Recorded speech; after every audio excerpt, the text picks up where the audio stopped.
Okay, we're live. Hi, everybody, and welcome back to Holy Humanist.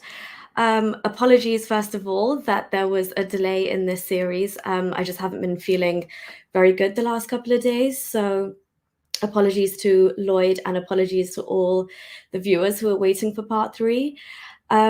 Two small disclaimers. I'm still not feeling absolutely optimal. So, I have just kind of popped two paracetamol and I will try and plow through this because I'm really eager to kind of get moving on this series as well. But yeah, I just want to say sorry if I'm not on top form today, but we have Lloyd with us and he is always on top form. Um, and then just before we get into it again, for whoever's watching, feel free to ask questions as the presentation is going ahead. If there's any like certain bits of information that you just want clarifying or you have a follow-up question to, we're more than happy to entertain it. But please also make sure you keep your comments and questions relevant to the topic at hand in the exact same way that we discussed last time. So yeah, welcome everybody to part three.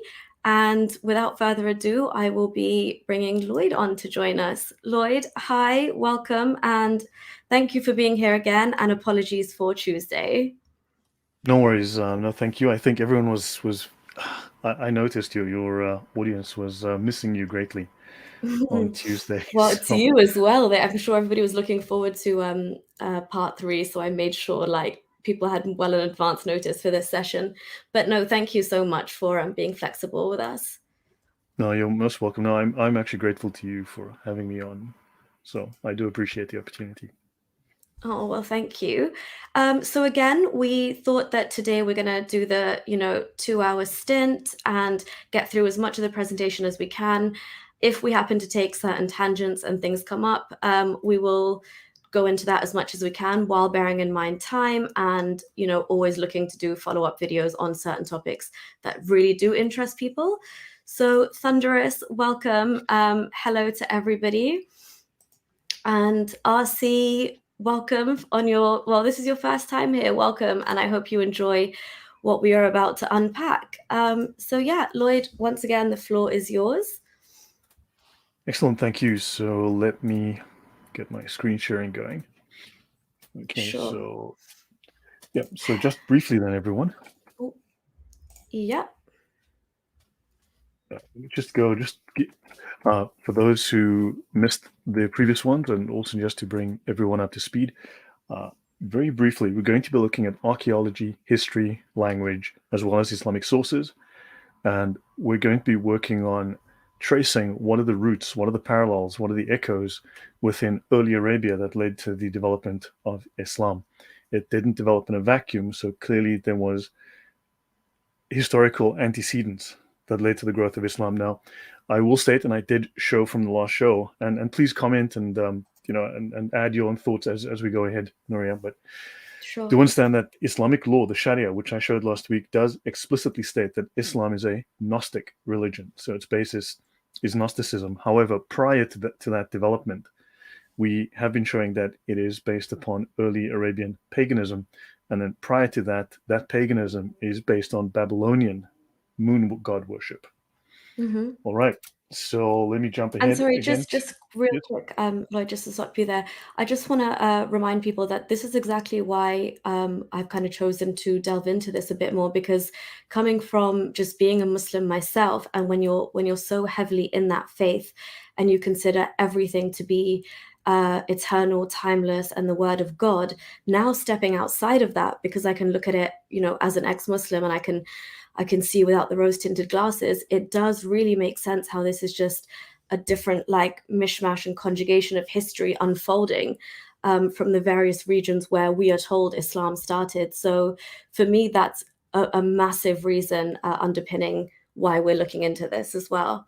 And it's extraordinary, Lloyd. So yeah, go ahead. Thank you. Yeah, I've just dropped a private comment to you with a link to my research archive, which people can look at and download. It's about 14 gigabytes of files, and the references folder is the one that they want. I'm using about 60 different academic papers, books, and resources on this one. And also, just so everyone knows, you can download this. Everything is available to you for your own reference. And I do see the the constant accusation that I'm just copying and pasting from Wikipedia. If that is the case, just please paste me the Wikipedia pages that I'm using, just so you can prove that statement. But no, I'm utilizing a lot of scientific data that's based on academic papers for this, and everything has been made available to you. Okay, guys, so we ended up on this slide, so I'll just pick up where we left off.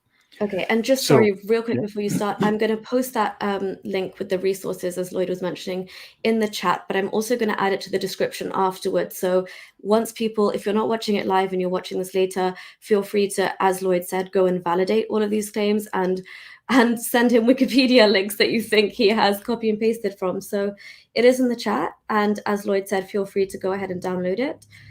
It's pinned here now, and I will be adding it afterwards as well. excellent. Yeah, excellent, thanks. So that's the short URL, and I've also sent you the long one. It's a Google Drive. I especially took out a Google Drive account where I could store all of this. It's over 1,200 documents that I'm using, and also I'm using professional desktop search software which indexes all of my files, and I can then search through them professionally. Okay, so thanks for putting the URL up. All right, guys, so we're going to speak now about Burak. Burak is very important to Islam, and we've also learned last week that the very first references to Burak come not from the 6th century, but come from a poem or poet much later than Muhammad, at least a century after Muhammad lived. And also the very first references to Burak are with regards to Abraham. And we'll see now briefly that all of the early references to Burak, or to a concept of Burak, comes from mysticism, comes from Jewish folklore, from Jewish mystical stories. Okay. Hi, Trevor. Welcome, John. Thank you for being here. Hi, Thundress. So let's continue.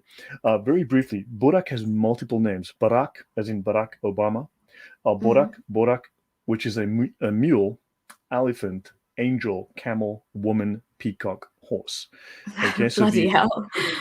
yeah. So the early Islamic scholars seem to have a problem defining what this thing was. So it's, yeah, so there we have that. Now, it's the conveyance of Muhammad from Mecca to Al-Aqsa, and of course, they had to explain how Muhammad within a single day could visit Rebecca, could visit his son Ishmael, basically, in Mecca while traveling all the way from near Jerusalem, right? So that's 1,200 kilometers one way. So they had to say, well, he simply flew on the Burak there and back in a single day, because obviously this is geographically, historically, I mean, this just it makes no sense. Okay, so the Burak will carry Mo on Judgment Day, apparently, and also it carried Abraham when he wanted to carry Hajar and Ismail to Mecca, right? And some narrations in Islam said was his conveyance on all his travel to Mecca. Okay, so let's jump ahead. So now we'll go have a look at some of these mystical literature within Islam, which discusses the Burak. So you have the lion, the Burak, the white falcon, the royal phoenix, and Duldul. Duldul is the mule Elephant? of Muhammad. Oh, the mule. Okay. Yeah, that's Muhammad's little white mule or something like that. There are 5 creatures that sit in 5 trees in the first. And Burak comes from the light of Muhammad. So according to the mystical literature, the Burak is actually made out of Muhammad's light. Now, if you read Which the was Sirah, always in existence, I'm guessing. That's how Abraham was able to make use of the Burak. yes, if you read the Sirah, which are supposedly the biographies of Muhammad, but really are the Gospels of Muhammad, then you find that the light of Muhammad, so Allah takes a piece of himself, takes a piece of his light, and he shapes Muhammad. And Muhammad is in existence before the earth was created. And then Muhammad is told by Allah, I am going to make the earth and the universe for you. So Allah makes the universe for Muhammad. He makes the earth for Muhammad. And then he makes the earth, and the entire earth for him is a place of prayer. So he needs to dominate the entire earth. And that word of Muhammad light then, that's used there, sorry, is that the same word that's Nur, which is the moonlight, or is there a different yes, word for it'll be the light Nur. used? Yeah, he's always referred to as the Nur, the moonlight. To my knowledge, yes, all the references I've seen are to the Nur. So Muhammad is moonlight, which obviously moon god, moonlight. Yeah. Right. And then, of course, what happens is all of the prophets, like, for instance, all of the prophets and all of the saints and all of the holy people are made from the light of Muhammad. So in other words, Allah then takes a piece of Muhammad, makes Adam, he takes another piece of Muhammad's light, he makes Noah, he makes Abraham, he makes David, he makes Jesus, and all of the saints and all of the prophets are made literally from and their holiness is the light of Muhammad that's shining from them. So they contain a piece of Muhammad.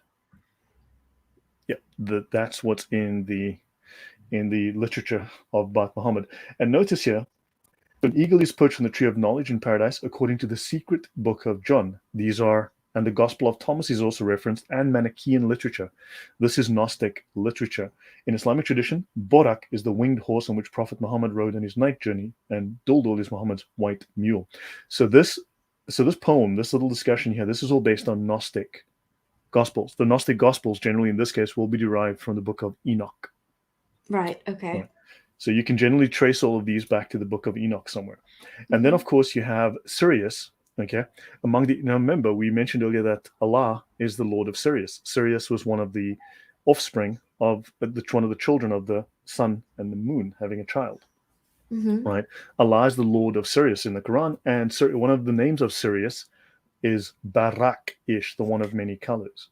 Oh, interesting. Okay. Right. And of course, Burak was either white or had the perfect colors. Now, the star Sirius is the star of perfect colors, the star of many colors. Right. So you'll Okay. see different Wow. references as we go Yeah. around. And Lloyd, Then, of sorry, just course, real quick as well. When just to go on to the light of Muhammad thing that we were talking about. So essentially, the way you're saying it's described in the Sirah there is basically, I mean, he's given almost divine status, right? That he is. everything is kind of emanating from him. He's almost part of their creation. So just a quick question here. RC saying, can I know which version of the Sirah that mentions about the origins of Muhammad like a semi-divine being? If possible, because that's what I'm starting to I was starting to pick up on that as well. You're coming very close to associating him with Allah, and that seems almost indistinguishable.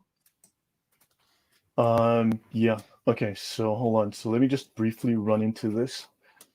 We'll find that. Let me give you an answer. It's not the entire Sure. answer, but it's enough to get us going. So let me find this. Okay, I will give you a link to this particular database as well. This is online. It is shared publicly. So everything I have here is available to you. So I'll make this link available as well. Amazing. Thank you. Okay, so we're going to talk briefly from Shahrastani. Okay, this is a very, very important scholar called Shahrastani in Islam. And he talks about, okay, we're going to talk about the light of creation, Muhammad being the light of creation amongst, okay. So in Shahrastani, you have the book of sects and creeds, the book of religious communities and sectarian creeds called the Milal wa Nihal. Okay, and Shahrastani tells us the general idea is that long before the creation of the world, Allah took a ray of light from the splendor of his own glory and united it to the body of Muhammad. Wow. And then he said to Muhammad, Muhammad, thou art the elect, the chosen. I will make the members of thy family the guides to salvation. Now, don't forget, in the Bible, this is exactly what God says to Abraham. So now these Yeah. words are attributed to Muhammad. And Muhammad said, the first thing which Allah created was my light and my spirit. Wow. It's Okay, almost pretty much lifted and just applied to Muhammad. correct. Now, Almost then you've got verbatim. this. Yeah. Yeah, no, exactly. So I'll give you another reference here. So from S.W. Curler, Muhammad and Mohammedanism, in a chapter called Muhammad, a Parody of Christ. Okay, Muhammad, and this is common across multiple of the Sirah. I mean, I'll give you guys a link. Now, if you go to the Google archive link that I showed you, go to the Islam folder and then go to the Sirah folder, the Sirat, Sirat. You'll find there's about 50 different Sirat in there, or biographies of Muhammad. You can then download and you can search through those. Okay, so Muhammad, the Muhammad of pre-existence, was created of divine light. When he had stood as a column of light before Allah for 1,000,000 years in primordial adoration, Allah created Adam from the light of Muhammad. Okay, well, according to another tafsir, he created Adam from the clay of divine might, from the light of Muhammad, from the Min Nur Muhammad, you see, the light of Muhammad. Yes. Adam is formed from Muhammad's light, but the whole universe participates in this emanation of light. In other words, the light of the world is Muhammad, the light of the sun. The light of the throne room of Allah is Muhammad's light. In fact, the arsh, which Allah sits on, that Yeah. light that emanates from it is the light of Muhammad. So the light of the prophets is from Muhammad's light, and the light of the heavenly kingdom, the malakut, is from his light. And the light of this world, the dunya, and of the light of the world to come is from his light. So absolutely everything Oh yeah. is, Oh yeah. It including God's goes in. throne, including Allah's throne on his arsh. Correct. The light that lights up Allah's throne is the light of Muhammad. In the Kitabi Ahwal al-Qiyamah, read the following. It is recorded by tradition that Allah first created a tree with 4,000 branches. He called it the tree of life. Then Allah created the light of Muhammad in a veil of white pearl on the shape of a peacock, and he placed it upon that tree where the light of Muhammad praised Allah for 70,000 years. However, then we go on. Okay. Then, of course, you have the ulamas, the martyrs, the righteous, and the Kaaba, and so on. The Temple of Jerusalem, and then of the perspiration of his eyebrows, Allah created the people of the Muslims, of believing men and women, the Muslims. Okay. So Of from the perspiration of his eyebrows. yes, Nuria, I'm This sorry to is share so this with you. whack. Oh my goodness. And then of the perspiration of its ears. So basically, what he does is so Muhammad is taken. Okay, so they make this pillar of light, which is Muhammad, and then they shape a statue in the shape of Muhammad, and then this light is transferred into the statue, and then Muhammad becomes this lamp, this light, and this template of Muhammad exists in heaven until Allah is ready to send Muhammad down to earth. Okay, Yeah, so and I okay. think this might be referring to the statue of Muhammad. I'm not sure if it's Allah himself or Muhammad's statue, but and then of the perspiration of its ears, Allah created the spirits of the Jews, the Christians, the Magi, and so on. Okay, and after this, when the light of Muhammad had praised Allah for 70,000 years, Allah created the light of the prophets out of the light of Muhammad. And they said, there is no God but Allah, and Muhammad is the apostle of Allah. Then Allah created a lamp and the figure of Muhammad, just as he afterwards was in this world.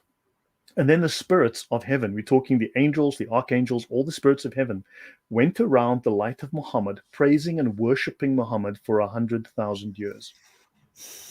Okay. Then Allah commanded the spirits to look upon the form of Muhammad, and they all obeyed, and who saw his head became a caliph and a sultan amongst men. Who saw Muhammad's forehead became a just commander. Who saw his eyes became one who knows the word of Allah by heart. And those who saw nothing became a Jew, a Christian, an infidel, and a magician. Oh, wow. Yes. So notice Allah praised Muhammad. Sorry, Muhammad praised Allah for 70,000 years, but all of heaven and all the souls were yet to be born, and all the creatures of heaven and all the angels and everything worshiped Muhammad for longer than Muhammad worshipped Allah. Yeah, that's very, very true. And did it say anything here about the jinns? Did they also worship him before they? That would be separate. I'm busy doing some research on that, but I've just got a full plate. I have some notes on that. I bought a book Okay. on that, which I'm busy reading. But the jinn feature very heavily in ancient Arabia, and they feature very heavily in the culture. So yes, there must be something like that. Okay, awesome. Trevor was asking, he was saying this is mental, Lloyd. It's hilariously funny. But he was asking before as well, do normal Muslims know this, or is it only a chosen few? Just to give my little 2 cents, I don't know any practicing Muslim or any Muslim around me that truly, because they believe, but they have no idea about the depths of this. And this is exactly why I wanted to platform this even more. So this information is spread far and wide with these resources that Lloyd is saying. But yeah, Lloyd, do you think Muslims know this, or is it the select I few? think Western Muslims probably are less knowledgeable than Eastern Muslims from Arabia. That would be my thinking. I think that they realize that this information, they cannot prove it. They realize it looks like plagiarism from other religious resources. So I suspect they keep very quiet about it. The Sirah is something they hide, just like they hide the Sharia, the laws. They also hide the Sirah. They're very quiet about it. The scholars obviously know this. And this is if it's not known explicitly, it's often known implicitly. Some of it seems to be known, at least from my interactions. And a lot of Islamic beliefs are derived from this. So these beliefs are implicitly based upon this knowledge. And as So, Lloyd for instance, mentioned last time, sorry, go ahead. go on, please. Sorry. No, I was just saying because either the hierarchy almost that you alluded to in one of the earlier streams of how that knowledge is kind of held right at the top, and most of the lay Muslims at the bottom aren't even privy to a lot of these sources. And obviously now with the internet, things are changing, but there was naturally this covert kind of information kept by the scholars and the ulama, right? Sorry, I just missed the last bit you said. Sorry, could you say that again?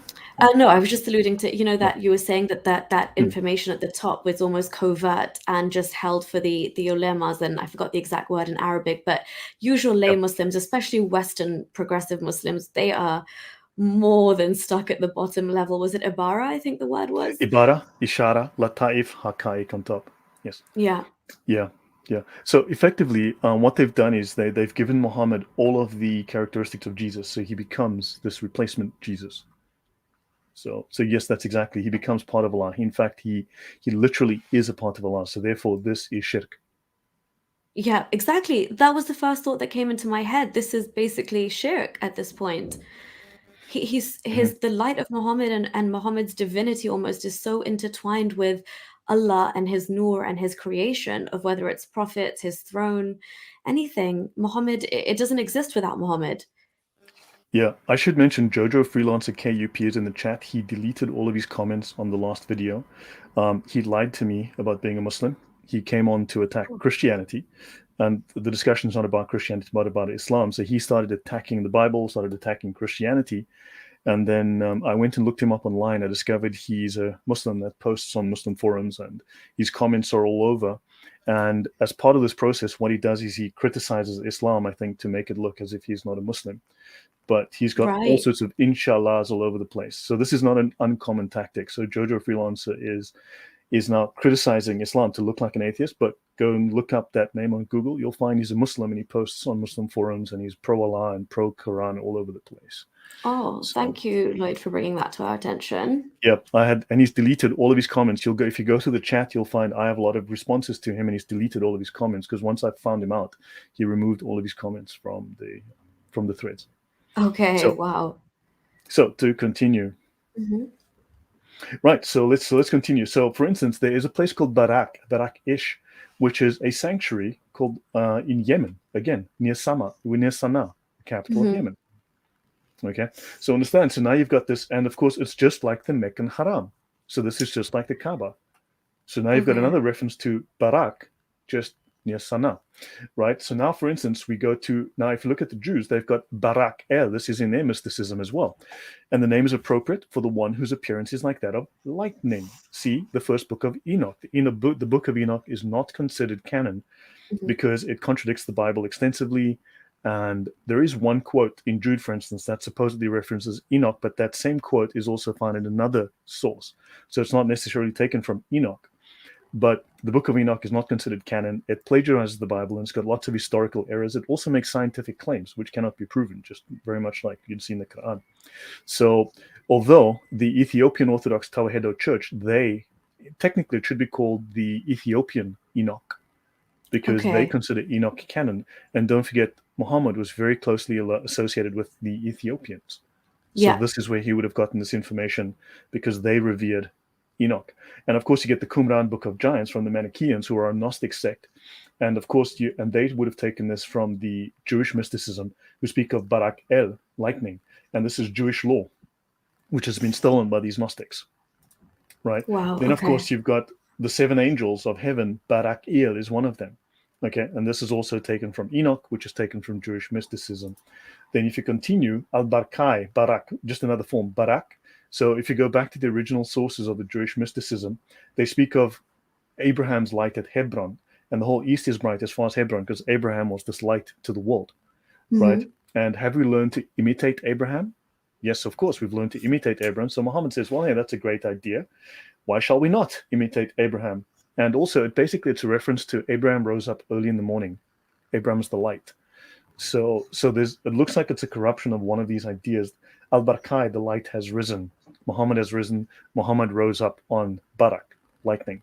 So this is entirely taken from Jewish mysticism, distorted through the Gnostics. Right, okay. Is the and like the story, the embellishment of the Islamic story, for example, I can't remember off the top of my head, but the wingspan of the Buraq was like in like one wing flap, it could traverse like half the earth or something crazy. Yeah. Is that, do you think that's also pulled, or was he just using that and then embellishing the story on his own terms, just in your own personal opinion? Probably, I'm not certain. I'm not certain. Okay. Just a final word on Jojo Freelancer. If you do read through some of the statements he makes on some of these comments, Hmm. he is a very strange Muslim. He makes some statements that are clearly his own interpretation, shall we say, of Islam. That's the last thing I'll say on that. But I did catch him trying to deceive me, so I'll leave it at that. Okay, then we Hmm. see Barak, lightning flash. Now, notice it also occurs in the Sabaeans. The Sabaeans, remember the Sabaeans where Muhammad copied his moon worship religion from? they also have it. It's called Bakat in the Saban Okay. language. So they also copied the idea of Barak. So which means that because the Saban religion was very similar to Islam as we know today, and it's Yeah. also in the Palmyrene called Barak, it's in the Punic, it's in the Assyrian as well. So multiple other religions, pagan religions, also had the Barak, right? And then I just want to mention briefly the Battle of Badr. Okay, Yeah. so this is from the International Standard Bible Encyclopedia, not Wikipedia. Okay, so notice Israel suffered at the hands of the enemy. The caravan roads were in danger. Traffic almost seized. The cultivated country was plundered. Now remember, Muhammad was effectively a pirate. He was plundering. Plunderer. You Yeah. know. Looter. Now I think they've just turned this story around a little bit. Now notice Barak accompanies Deborah. Okay, and so she now needs to save the tribes of Israel from this enemy. And under the heavy rainfall, the alluvial plain became like a morass in which the heavy armed troops found it impossible to move. Soon the stream Kishon was filled with chariots, horses, and Canaanites and Barak, and then they attack these Canaanites and kill them. Now, if you look at the Battle of Badr, there's a heavy rain, and of course everything turns to mud, and the horses can't move, and then of course the Meccans are able to defeat these. And then the Muslims are able to defeat the Meccans using almost identical story. Mm-hmm. Yeah. It's just very interesting, an almost identical story, and you've got a character called Barak Yeah. in the same story. It's Exactly. just very odd. I just thought I'd That's make a mention very of that. uncanny. Yeah. And also, sorry, Thunderous was saying that Greek Sure. mythology has a Barak called Pegasus. Yeah, whenever I would try and understand the story of the Mirage as a Muslim, the only thing I could conjure up in my head was Pegasus for the Barak. But Lloyd's description of how many other things it was is interesting because, as you said, the early Islamic scholars definitely couldn't decide on exactly what it was. But somebody made a good point as well. Somebody was saying, do you think there's a reason that the Barak had a female head? I don't know. I haven't looked that deeply into it. No, I have no I idea. mean, They it just definitely sanctioned that punch that the Barak got to its face. I will say that. It yeah. makes that all the more believable. So let's continue. So Abraham built the Kaaba. Okay, so now narrated Abu Dar. I said, O Allah's messenger, which mosque was built first? And he replied, Al-Masjid al-Haram. I asked which was built next. He replied, Al-Masjid al-Aqsa, Jerusalem. So first the Kaaba in Mecca, and then the Grand Mosque in Jerusalem. And I asked, what was the period in between them? And he replied, 40 years. Right? This is in Da'if Bukhari, volume 4, book 55, hadith 636. Yeah, Dave Right? Bukhari never gets old. Right, because it's true. Okay, so this is where the Christian era begins, right? Then King Solomon builds the Temple of Jerusalem in approximately 957 BC. This is generally the accepted date, more or less a few years. It's very hard to pin it down precisely, right? Then, according to the 7th century Muhammad, right here, the Kaaba is built 40 years prior. This would place it at roughly 1000 BC. Yeah. Right. So the Kaaba is built according to Muhammad, right? In Da'if Bukhari. Yeah. Now, of course, Abraham was born, give or take. I mean, this is again 1800 BC, and he dies 1625 BC. So there's a 600-year gap at the very minimum. So now notice the Kaaba. Remember, we are told that Abraham built the Kaaba in Mecca when he took Hajar there. So he built it in 1800, except it was built in 1000 BC. Understand, there's a little bit of a I don't know. Yeah. Yeah, for real. So it looks like Muhammad couldn't get his facts straight. So Muhammad said this Yeah. is when the Kaaba was built. But of course, and what the scholars have to say is no. Abraham rebuilt it. It was built by Adam. Okay, there's some evidence. And Adam's skeleton is right next to the Kaaba, right? Yeah, 90-foot skeleton. Prove us that, you'll prove Islam immediately. Of course, they don't do that. They avoid that. They will not answer anything when I ask that question. And I don't know if this is another way that they challenge that, but Siraj Haq is saying he didn't say 40 years, he just said 40. I'm pretty sure I've read years as well when I've read that hadith. Well, the scholars, apparently the years is Bukhari, added Imam in Bukhari. brackets. Okay. Yeah. Well, of course, the scholars are telling us 40 years. This is Bukhari. This is Imam Bukhari, right? And also, I don't think people are aware, but Imam Bukhari, because his writing is so good, because Imam Bukhari was so trustworthy. Do you know that Imam Bukhari literally worked miracles. Yes. Okay, Bukhari actually did miracles. He was a miracle worker. He was gifted the ability to do miracles. This is in the Islamic sources as well. This is how trustworthy he is, how holy he was. He could do miracles. Wow. Okay. Is that actually written in the text that he Yes, himself is? yes, yeah, that's Wow. written. I'm not going to jump into that I now, mean, but just the Bukhari power of actually. how much he had to memorize as well, and how much from within that he memorized and realized this is accurate. And how many there was like how many thousands of hadith that he cast So aside? Bukhari apparently sifted through 660,000 hadith, Some, yeah. and he came out with like 7,345 or something, 7,366, which are the Sahih. However, people Mm. don't realize that he's written many other books, which are not just the Sahih. He's actually written other books which are non-Sahih. He's also got all of the other classifications in other books, which have not been translated because those are, let's say, somewhat more embarrassing potentially. Yeah. Wouldn't be surprised at all. Yeah. So of course now Idolbreaker is here to spout his Mhm. nonsense. However, if Adam is buried next to the Kaaba, along with up to 300 living prophets whose bodies are preserved by Allah, so that they're buried, but their bodies are preserved and they are buried with an attitude of prayer. Idol, if you can show us the body of Muhammad, sorry, the body of 300 prophets and a 36-meter tall skeleton of Adam next to the Kaaba, buried next to the Kaaba, use radar, find us the proof, you will prove Islam like that immediately, no questions asked. So please do provide us this evidence, which according to your scholars, Adam and 300 of the prophets of the Bible are buried next to the Kaaba. You will prove Islam immediately. Now let's see you dance around and make excuses about that. Thanks.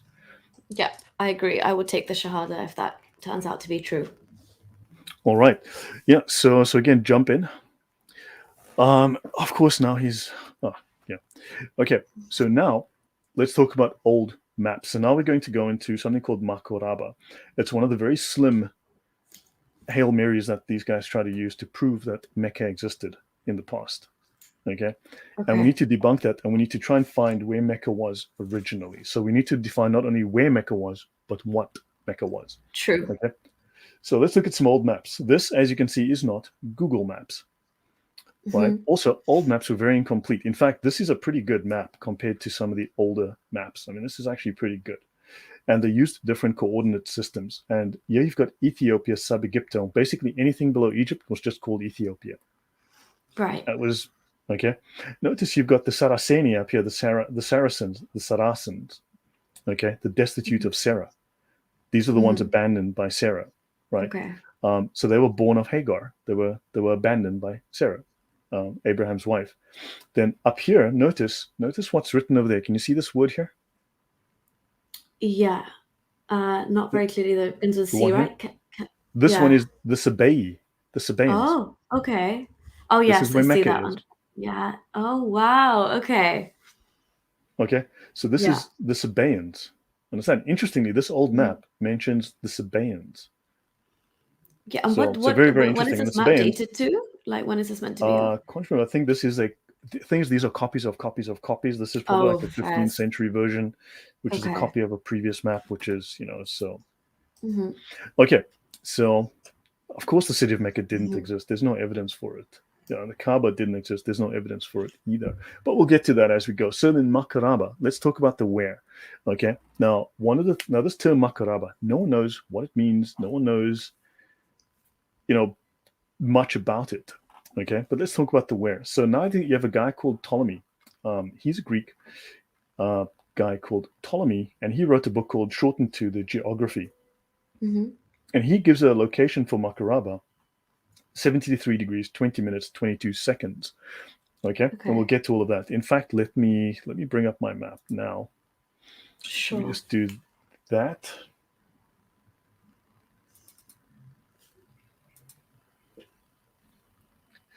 Okay, so this is Arabia. I'm just going to highlight everything. So this is Arabia. This is Mecca right there. So that's Arabia. Okay, so we'll continue with that in a moment. Hmm. So now, Makoraba. Now, according to Ptolemy in his map, it is a city in northwestern Arabia Felix. Now, there are two Arabias, Arabia Deserta, or Desert Arabia, basically not happy, and Arabia Felix, which means happy Arabia. Right? Okay. This is where all of the crops were and the incense and More so on came from. fertile. Yeah. Yeah. So Makaraba means house of God. Okay, fine. So according to Ptolemy, it is a city in northwestern Arabia Felix. Okay, and it's the southern part of the Arabian Peninsula, which is incense-producing Yemen, Oman, southern Saudi Arabia, including the Christian Najran. And Claudius Ptolemy's 2nd century geography places the name Makaraba in the west of the Arabian Peninsula. So this 2nd century, now technically he wasn't a map maker. He wrote a book on how to make maps. He Okay. provided instructions on how to create maps. So there were maps created based on his instructions, but he personally, to my knowledge, was not a map maker, right? So a map was made, and typically everyone looks at a 14th or 16th century map, which is supposedly a copy of this 2nd century map. So they're not looking at an original 2nd century, they're looking at a much older one. Right. So Claudius Okay. Ptolemy's 2nd century geography places the name Makoraba in the west of the Arabian Peninsula. And with a lack of historical evidence for Makkah, apologists will claim it is the modern city of Mecca. Yeah. Okay. Now, Ptolemaeus Claudius, okay, who's known as Ptolemy, who lived from the year 90 to 168 AD, was a Greek writer who wrote The Guide to Drawing the Earth, which listed latitude and longitude for the cities, mountains, and other geographical features known in this day. So now we are using, in this case, one of Dan Gibson's works called The Location of Mecca in Ptolemy's Geography, Okay. where he translates the coordinates that Ptolemy used into modern coordinates. And we're also using Ian D. Morris, Mecca and Makaraba. This is from the University of Amsterdam. Mhm. Okay. Now, let's start here. Now, myriad sources have included Ptolemy. So many old historical sources include Ptolemy. And in a chapter arguing that the Kush was the ancestor of the Saracens, the Kush are just below Egypt. This would have been like your Eritreans and so on. Oh, Okay, right. black Okay. tribes. Then you have a guy called Bochart. And Bochart gave an account of Arabian geography. And he correctly identified the location of the Hejaz, and he named some of the towns in the Hejaz, and including Mecca. And then Bochart says, Ptolemy is Makaraba. So Bochart makes the claim that Mecca, okay, what is known as Mecca today, he says in Ptolemy had called it Makoraba. And he claims here it's called Mecca Rabba, or Great Mecca, which is actually Phoenician, if I recall. Okay. Now, this has been proven to be false because it's not Arabic. It doesn't come from the Arabic, and so therefore this is not an Arabic root at all. So this has been rejected by scholars. This has been roundly rejected. And notice that this mention of Makoraba being Mecca does not appear anywhere until this guy makes the claim, until Bochart Right. makes the claim. And this is the very first recorded instance where Makoraba has been identified with Mecca. Welcome, Zagros. Nice to see you. Thanks for the advice last week. Very wise man. That's a very wise man, that smart guy. Yeah, Right, Zagros is then, also a mod on here. It's good to have you, Zagros. A couple of people are also saying we can't miss out Arabia Petrea in this. that is true. I mean, that's true. We can, but also there's another term that is very very unknown. Arabia, Hericium Ferax. There's also this term, Okay. Arabia Hericium Ferax, which means Arabia, the bearer of heresies. So this would Oh, have, yes. This is written in a very old document, I think 2nd century, as early as 2nd or 3rd, maybe 4th century. So this goes back extensively. Arabia, the bearer of heresies. And this is actually in relation to Najran. So let's go into the map here. sure. Yeah. So this is in relation to Najran, which is right here. This was a Christian center. This was a center of pilgrimage. And now remember, the Romans, when they legalized Christianity, they kicked out all of the heretics, basically. And all the heretics flew, they fled. They fled. They fled to a handful of places. Or they One flew of on the those, Barak, who knows? exactly. They went to basically 3 places: Alexandria in Egypt, up here. They went to Haran in Turkey, and they went to Najran in Arabia. So all the Gnostics and all the crazy heretics, all the real crazy ones, ended up here in Arabia. Right, right. So and these guys had a very strong link all the way up here. Okay, and is that the So area that you're referring to as? yes, The bearer of Arabia, heresies. Heresium, Ferax. Yeah. Okay. Wow. Arabia, the bearer of Interesting. heresies. So, in other words, in that area, you not only had Christianity, you not only had the apostles, whatever, the not the apostles, but well, there are stories of them going. I'm still working on that, but you had missionaries going there, and then of course you had the heretics and you had the Gnostics fighting it out. There were huge ideological battles going on over the truth, over what was the message. So understand. So there was a lot of confusion reigning in that time and place, right? Yes. So yeah. So now, so anyway, so moving on with Makaraba. So we have to debunk this one. Farishno, thank you. And happy birthday. Guys, it's Happy Farish's birthday. So happy birthday. birthday. Yeah, thank you for being here. And Lloyd, I think you've made his birthday best birthday of my life. So thank you, Lloyd. You're very welcome. No, thank you. So yeah, enjoy the day. So now, first identification of Makaraba as Mecca is traced to Samuel Bochart in his book Sacred Geography in the year 1646. Okay. Wow. Not the 2nd century. Yeah. No, much later. So this claim is first made in 1646, and no satisfactory derivation has been proposed to explain the difference between the two names. So basically, it is taken by scholars today that he made a mistake. He just assumed that Makaraba was Mecca. He made an incorrect, the sound, taking the sound of the word and saying, okay, look, so you took some Phoenician words, right? And that's been rejected. Now, the word is based on the Southern Semitic root makrab, right? Meaning temple, sanctuary, but also altar, right? Mukarab. So, and earlier you might remember we spoke about the Mukarabs, right? Yes. We spoke about the Mukarabs, right? And we'll get into all of that. So this term means temple, sanctuary, but also altar. And I remember when we're talking about the temple, now, is this, for instance, like Mecca was a temple, right? And we know for a fact there were temples called Meccas in Yemen. Exactly, which housed many Kaabas as well, right?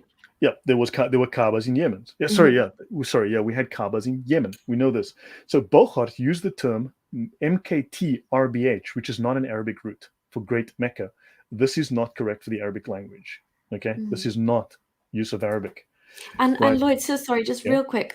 When before 1646, do you have any ideas? Were they just never claiming that Makkah There was no claim. existed There's then? no traceable. There's no traceable claim to Mecca before 1646. And then when And he said until it, this claim was suddenly made, everyone else what started doing it. exactly? So prior to that, what were people just not bothered to even prove it, or was it just There's no real. There's not the first earliest solid reference to Mecca is I think the year 900. okay? So they were just banking on that reference in that previously before this claim was made. Do you think? I'm not sure, but clearly there's a lack of evidence prior to this date, and then Yeah, there's almost no evidence of Mecca before the late 9th century. yeah, because I can imagine them jumping all over this claim, but I'm just like, what did you do prior to that for all those years when you had to try and find some evidence or force it into existence? Exactly. So that's true. I think they just didn't talk about it. I mean, the Yeah, internet that didn't sounds exist back about then. right. Exactly. So right. So now Makoraba. So Karb. Okay. To Al Mahabisha. So now we're going to go to a place called Al Mahabisha in Yemen. So if we adjust Ptolemy's coordinate system, okay, it will then correctly place all the towns and rivers in South Arabia on a modern map. However, the towns previously cited as the locations of Makkah are all moved to the wrong locations. So these are Ptolemy's original locations overlaid on a modern map. Notice that Mecca and Makoraba, okay, are marked in red. There's nothing here. Okay, this is in Yeah. the middle of the desert. There's nothing here. Okay. Yeah. So now, so this is taking the original locations. But notice also that clearly these things are all wrong because notice how many cities end up in the ocean. Yeah. Yeah. True.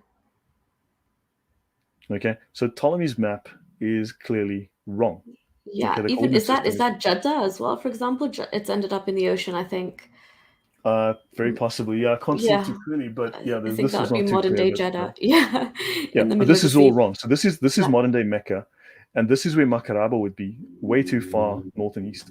Okay, but that's fine. So once you adjust it now, once we adjust it to a modern map, okay, once we adjust it to a modern, well, I'll get to that. So there are no Meccan archaeological artifacts until the 8th century. There's nothing before the 8th century, after Muhammad died. There's the first mention of Makkah is the Byzantine Arab Chronicle in 741. AD, which places Mecca in Mesopotamia, in Iraq, Right. Yeah. right? And the first time Mecca is listed on a map of the Middle East is 900 AD. Okay. That just Right? so Siraj is saying, so I thought Makkah is attested late 7th century according to revisionist academia. Maybe it is, maybe it isn't. But I mean, so let's see what we have here. Now, Sure. Mecca is supposed to be the mother of cities, right, as the Quran Hmm. calls it, and it did not exist in the early 7th century. There is no record of it existing. I mean, they've paved over Mecca, Yeah. right? There's been nothing found with all the digging going on. Literally nothing has been found. Now, Makoraba, though, what we find is once we correctly adjust all of these locations, it's located 720 kilometers south of Mecca. Right? Okay. So this is Makaraba. This is Yemen. Look how lush and green it is. And this is Al Mahabisha right here, just southwest of Najran and just west of Marib and just northwest of Sana'a. So this is Al Mahabisha according to Ptolemy's map Okay. in Yemen. Whoa, in And Yemen, yeah. And even just look how the landscape differs. It's so much more in line with the descriptions in the Quran. yeah, it does. And you have dates and you have olives and things. You Olives, can grow those here. exactly. Yeah. So it meets the criteria that people assign to. I've been to Petra. I spent 2 days in Petra in Jordan in the Hmm. past. So notice the proximity Yeah. to Aksum here, and also the proximity to all the major temples that we discussed that are around here. Hmm. Those Makkah temples. It's very, very close. Yeah, and So sorry, Lloyd, just to interject as well. So, like, I've been to Petra as well, and when you go to the area around the Dead Sea, for example, one of the Islamic sources, or what I knew as a Muslim then, was that Muhammad said, obviously, the place which is like the Dead Sea, but the incident of Lot, he used to walk past that every day, and one should remember the sin that took place here. And I would just think to myself, how could he be walking? Sorry, there's so much noise. oh, sorry. How could he be walking past this casually from Mecca and saying, once you come across this, make sure you remember what happened here and don't, this is a reminder to my people not to engage in sin, for this is what my Lord does to them. And it just didn't sit right with me. Yeah, I look. There's a lot of weirdness that I don't understand. I just told you we spoke about a few minutes ago before we came on. I spoke about these major Islamic scholars making the claim, for instance, that Constantine, who legalized Christianity in Rome, was the son of Pontius Pilate. Pontius Pilate Yeah. is the first century procurator who had Jesus killed. So now you're talking about a guy who lived in the first century, whose son lived in the third, fourth century. Yeah. So this is the kind of accuracy. And of course, you've got these Islamic scholars who are writing their polemic against Christianity, and they're saying that Saint Paul had been talking to characters that were alive in the fourth, fifth, and sixth century.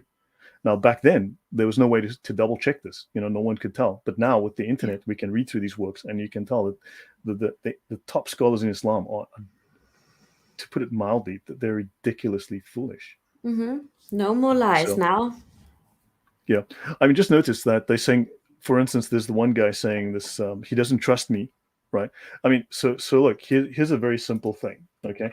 I am not quoting Wikipedia. I'm not making this up. I didn't write this myself. I'm quoting you from sources that are academic papers and books. I've provided 1,200, almost 1,300 references to check. So this is 1 plus 1 equals 2. So I'm not an atheist. Is that wrong? No.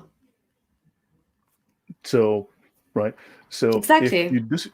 if you disagree with what I'm saying, you need to have a look at. You need to provide some evidence from your own academic sources as to Yeah, why you for think this sure. is incorrect. I mean, just Right. saying, just commenting And and also, saying I'm things I'm not without an evidence. apologist. Go to my channel. I'm not an apologist. My job was even look. For some reason, I know there's some sort of idea that just because whatever I have certain beliefs that I cannot be trusted. I mean, and this is a very common issue, unfortunately. Understand? I'm not an apologist.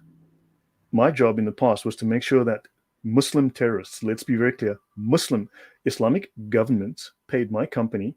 I was I was rented out at $20,000 a day was my consulting fee. Not that I got that, my company got that. $20,000 a day is what my company charged for me to make sure that ISIS, Al Qaeda, Iranian Revolutionary Guard Corps, and other other assorted Islamic crazies didn't murder people or blow up power stations, airports, trains, buses, and so on.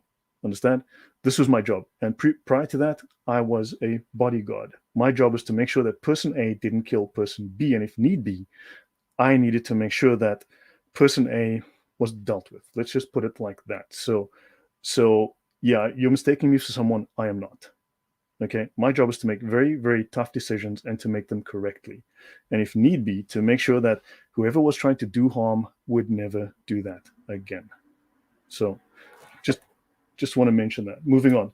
Okay, so right. Sorry about that, but No, that's okay. yeah, Thanks, Lloyd, for that clarification. And also, hats off to you for trying to make the world a better place. you're welcome. So thank you. So now, okay, so now this is Ptolemy's map accuracy. This is Ptolemy from the 2nd century. This is his map. As you can see, this is a work of art. Do you think you could find your way to Tesco's using this? Probably not. Yeah, and this is a 15th century copy of his original Wow. map. And this is a projection from 1406. Okay. And notice you've got Terra Incognita and you've got Ethiopia down here. That's as far as they knew. So these maps were horrible. So there's no way that they can say, well, these maps were incredibly accurate. I mean, Arabia is entirely the wrong shape. Let's have a look. This is Arabia, and this is Italy over here. As you can see, this is Italy. This is completely wrong. Yeah. Right. Let's continue. This here is Arabia, and this is what they have of Arabia.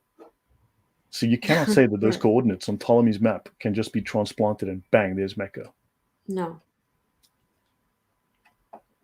Okay, right. So now this is another map. These are more works of art. Then, as you can see, this is completely off.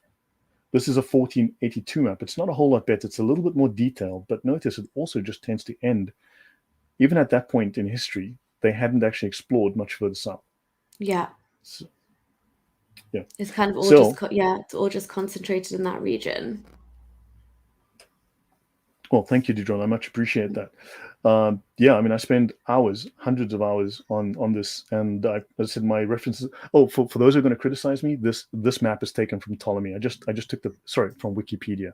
I just copied the picture, okay, from Wikipedia. Right, and now I'm zooming in Arabia again, and oddly enough, I mean, Mecca is not mentioned here too, as far as I can see, but fine and well. Okay, now, okay, so any questions or comments from you? No, honestly, I'm just I'm thoroughly enjoying these maps, and this is all new information for me. So please carry on. Okay, so that's dealing with the evidence of Mecca and where it's placed. So we know that according to when you extrapolate those coordinate systems, right, we find Mecca is now in Yemen. So now let's talk about Sabah or the Sabai, the Sabai. Okay, so the Sabai are a people in the ancient kingdom known from local inscriptions as Sabah, okay, or Sheba, what we would call Sheba in southwestern Yemen. Sabah is attested in even Assyrian sources. So obviously these guys went and traveled north as well. Okay. In the annals of Tiglath-Pileser, to whom the Sabah Aja paid homage with gifts. So they used to do trade and they used to be on good terms with other groups and they would send, their viceroys and send gifts and so on. So they were on good sorry, terms. Lloyd, even just that, as soon as we see the word Sheba or Sheba, that itself, like, I mean, the Quranic reference to the character Bilqis was that in common understanding. Correct. Was the The Queen of Makhrem Sheba. Bilqis would be the temple of the Queen of Sheba. So Bilqis is the Queen of Sheba. Yeah. Yeah. Then you've got the Annals of Sargon II. In 715, the Sabaean Itamra is mentioned as bringing tribute. So they're well known, not just in the south, because these people clearly traveled up north. So they obviously traveled, they had links way up north. So that we show now on the trade route. And again, there are trade routes going north and south. So this connects north with south. Okay. Right. And there's an inscription of Sennacherib, according to which in 685, Karab Ili, KRB, the same to the Muqarrib, sent gifts. Okay. So just so we know, Sennacherib means Sin Acheriba. Okay. The moon god Sin has replaced the brothers. Okay. This is from Brill. Brill is one of the oldest academic publishers in the world. They're about 300 years old or so. So Sin has replaced the brothers. His brothers died and father had a new son, and this king was called Sennacherib. Sin, the moon god, again. So it's further proof from another source that Sin is a moon god, of course, and we know that Sin was on Makkah. Sin was the god Makkah. Right, and then the kingdom fell after civil war between the Yemenite dynasties. okay, claiming kingship and splitting into separate territories. And then the Himyarite kingdom arose. Okay, so these are all Yemeni kingdoms. They were just warring Yemeni kingdoms. They all pretty much, they're all just in the same place. They are traders, as mentioned in Jeremiah and in Ezekiel. So they are mentioned in the Bible, and in Job 1:15, they are described as a rival nation of Israel due to their religious differences. And Isaiah 45 describes them as a people of great physique. Okay. Okay, so they're described as so they are mentioned biblically. So they do exist in the Bible. They're also mentioned in the Quran. Right. Yeah, and also so far, like very on brand is traders and like warring dynasties with a difference in religion from the Israelites. It's all kind of there in the Yeah. making. Coco Jasminos doesn't have anything to do with sin in the Quran. Yes, we'll get to that. I believe it does. Actually, I Yes. needed to clean up a couple of areas. Yasin. Moon God. Yasin. Yeah. Correct. Yeah. Actually, I needed to clean up a couple of typos. I have a few typos. People are going to go, but they're still in there. So I'll get to that later. In Job 1, we see that Sabaeans are actually used by Satan to attack and enslave Job's family. Now, understand it's irrelevant whether or not you think Job existed. It's irrelevant whether or not you think it was real. The fact is, the story exists. This is the orthodox narrative, and these people believed it. So, we'll just go with what the story is, right? So Satan uses the Sabaeans to enslave Job's family after killing all of their servants. Okay, so Satan went forth from the presence of the Lord. This is about the story of Job, the suffering of Job, right? Mm-hmm. And the oxen were plowing and the asses feeding beside them, and the Sabaeans fell upon them. So the Sabaeans, we know, are enemies of the Jews. They're enemies of God, and they're enemies of the people of Israel. Yeah. Right. So this has long been established, and we've mentioned some other sources prior to this as well, where we know that these people are, and of course there is this enmity towards Judaism, and also this enmity towards Yahweh, the God of the Bible, within Islam today. Mm-hmm. Okay. So now the Sabaeans are believed to be Muslims, according to Muhammad Shukri al-Alusi, who compares the Islamic religion to that of the Sabaeans. In his writings, he compares the two beliefs, and they are similar in most practices. Right. So that's according to that Islamic scholar. We opened with these statements. Well, yeah. So he actually he interchanges Sabaeans and Muslims, though. Yeah, they were pretty much interchangeable. The laws are the same. The practices were the same. We opened with that. We discussed how they go around the Kaaba and all, Mm-hmm. So, right. Yes. So, someone made a comment. Okay, I'll have a look at that later. So, but thank you, Zagros. I appreciate that. Right. So now the Sabaeans were practitioners of many elements of the religion of Abraham. So now we have evidence that there's the story that the Sabaeans, so we know from Al-Alusi that the Sabaeans their practices are very much similar to, almost identical to modern Islam. So clearly there's this one-to-one correlation, this plagiarism. But the Sabaeans are also said to be practitioners of many elements of the religion of Abraham. Now, we mentioned before that Abraham was a pagan moon worshipper. He was a Sabaean according to Jewish scholarship. Mm-hmm. Right? He was a Sabaean. He was a Babylonian moon god worshipper, which is exactly what the Sabaeans were doing. So now, which means that if the Sabaeans were doing it, then the religion of Abraham has to be what Muslims are looking for, this religion of Abraham. They reject Judaism, they reject Christianity, and they said, no, the former religion. Then that would be Sabaeanism, which means that if the religion of Abraham is what he was doing, then he was a Sabaean, then he was a Babylonian pagan. Mm-hmm. Yeah, even by their own logic. Yes, correct. So now the deity Sin, or Nana in Sumerian, is the Mesopotamian god of the moon and wisdom. So the Hikmah, right, first mentioned in 3500 BC, and Sin is among the most ancient and prominent deities attested in human history. So just wanted to mention that. Okay, so now let's continue. Sabaeans, some historical context. They carried out trade by land and by sea, leading to a massive growth from the 18th century BC onwards. They established colonies along the Red Sea and in Ethiopia. They had quite we a also vast kingdom. discussed how they were good seafaring people, right? Correct. So they also had extremely lucrative spice trade, especially frankincense and myrrh. To this day, Oman and Yemen are still known for that. So yeah, I've bought from there. It's brilliant. It's great stuff. Same. Yeah. Omani frankincense, especially. Anyway, sorry, we digress. Yeah, you're right. I don't have any anymore, but yeah. So the Sabaeans lived in the land of Sheba as regional monarchies. The first king was Karab, again, Mukarib al-Bayin, ruling from 700 to 800. So Karibel. So this is important. This will come up again. So Karibi Ilu, we mentioned him a couple of times. He was a Mukarib of Saba. Don't forget Makaraba, Karib. Makarib, K-R-B, that root. Yeah, And that root, Mu yeah. is one who is the servant of, or one who does. So Mu is a prefix. It's an Islamic, it's an Arabic prefix. Mu means if you are a Mu carpenter, you are one who does carpentry. If you're a Right. Mu computer programmer, you are one who does computer programming, right? So Right. Makaraba, Karib, Makarab. So, and Karibal, which means one who carries out the instructions of El, okay, and Bin, one who removes punishment. So this is one who has the force of law with him, but one who carries out the instructions. So Karib El, one who carries out the instructions of El, which we would shorten to Karibal, Baal. This is the god Baal once again. Okay. So, okay. So now, various writers have also cited this narrative of Solomon and the Queen of Sheba, Assyrians, Greeks, Romans in the 8th century, but that's a separate story. We're not going to go into the Queen of Sheba. And Saba is mentioned in the Quran, chapter 27 and 34, as the people of Tubba, they call them, Qawm Tubba, and in Quran 44 and Quran 50. All right. So now I'm going to draw another thread. So I'm going to jump to another thread, then I'll start tying all of these together. Okay, Right. Brill. The term mihrab.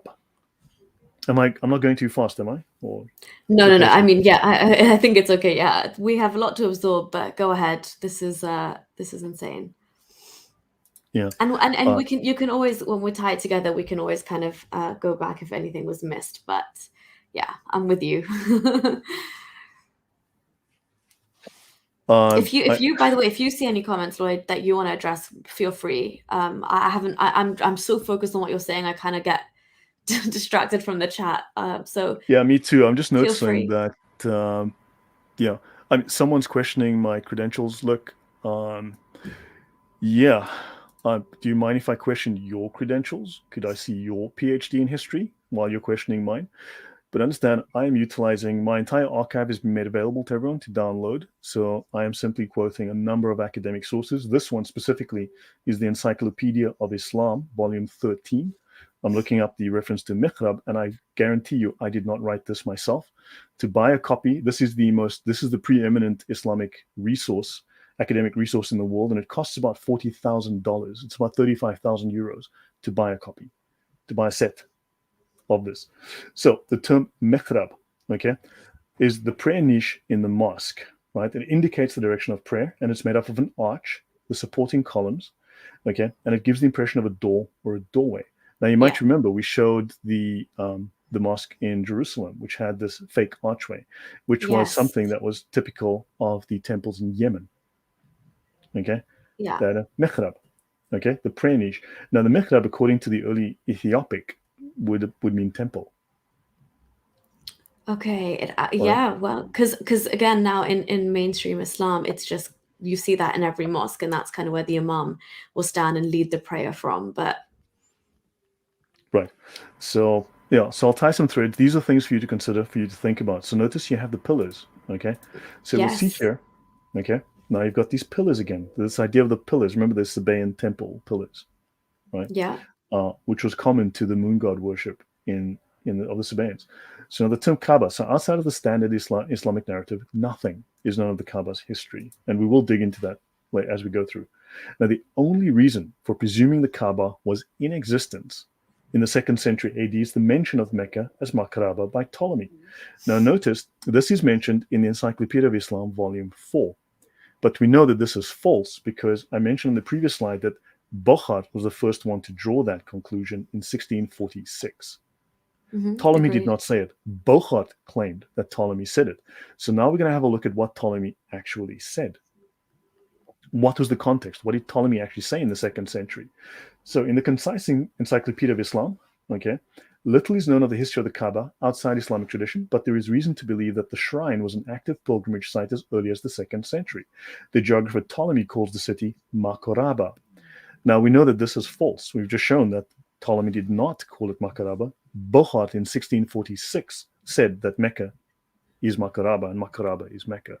Ptolemy did not.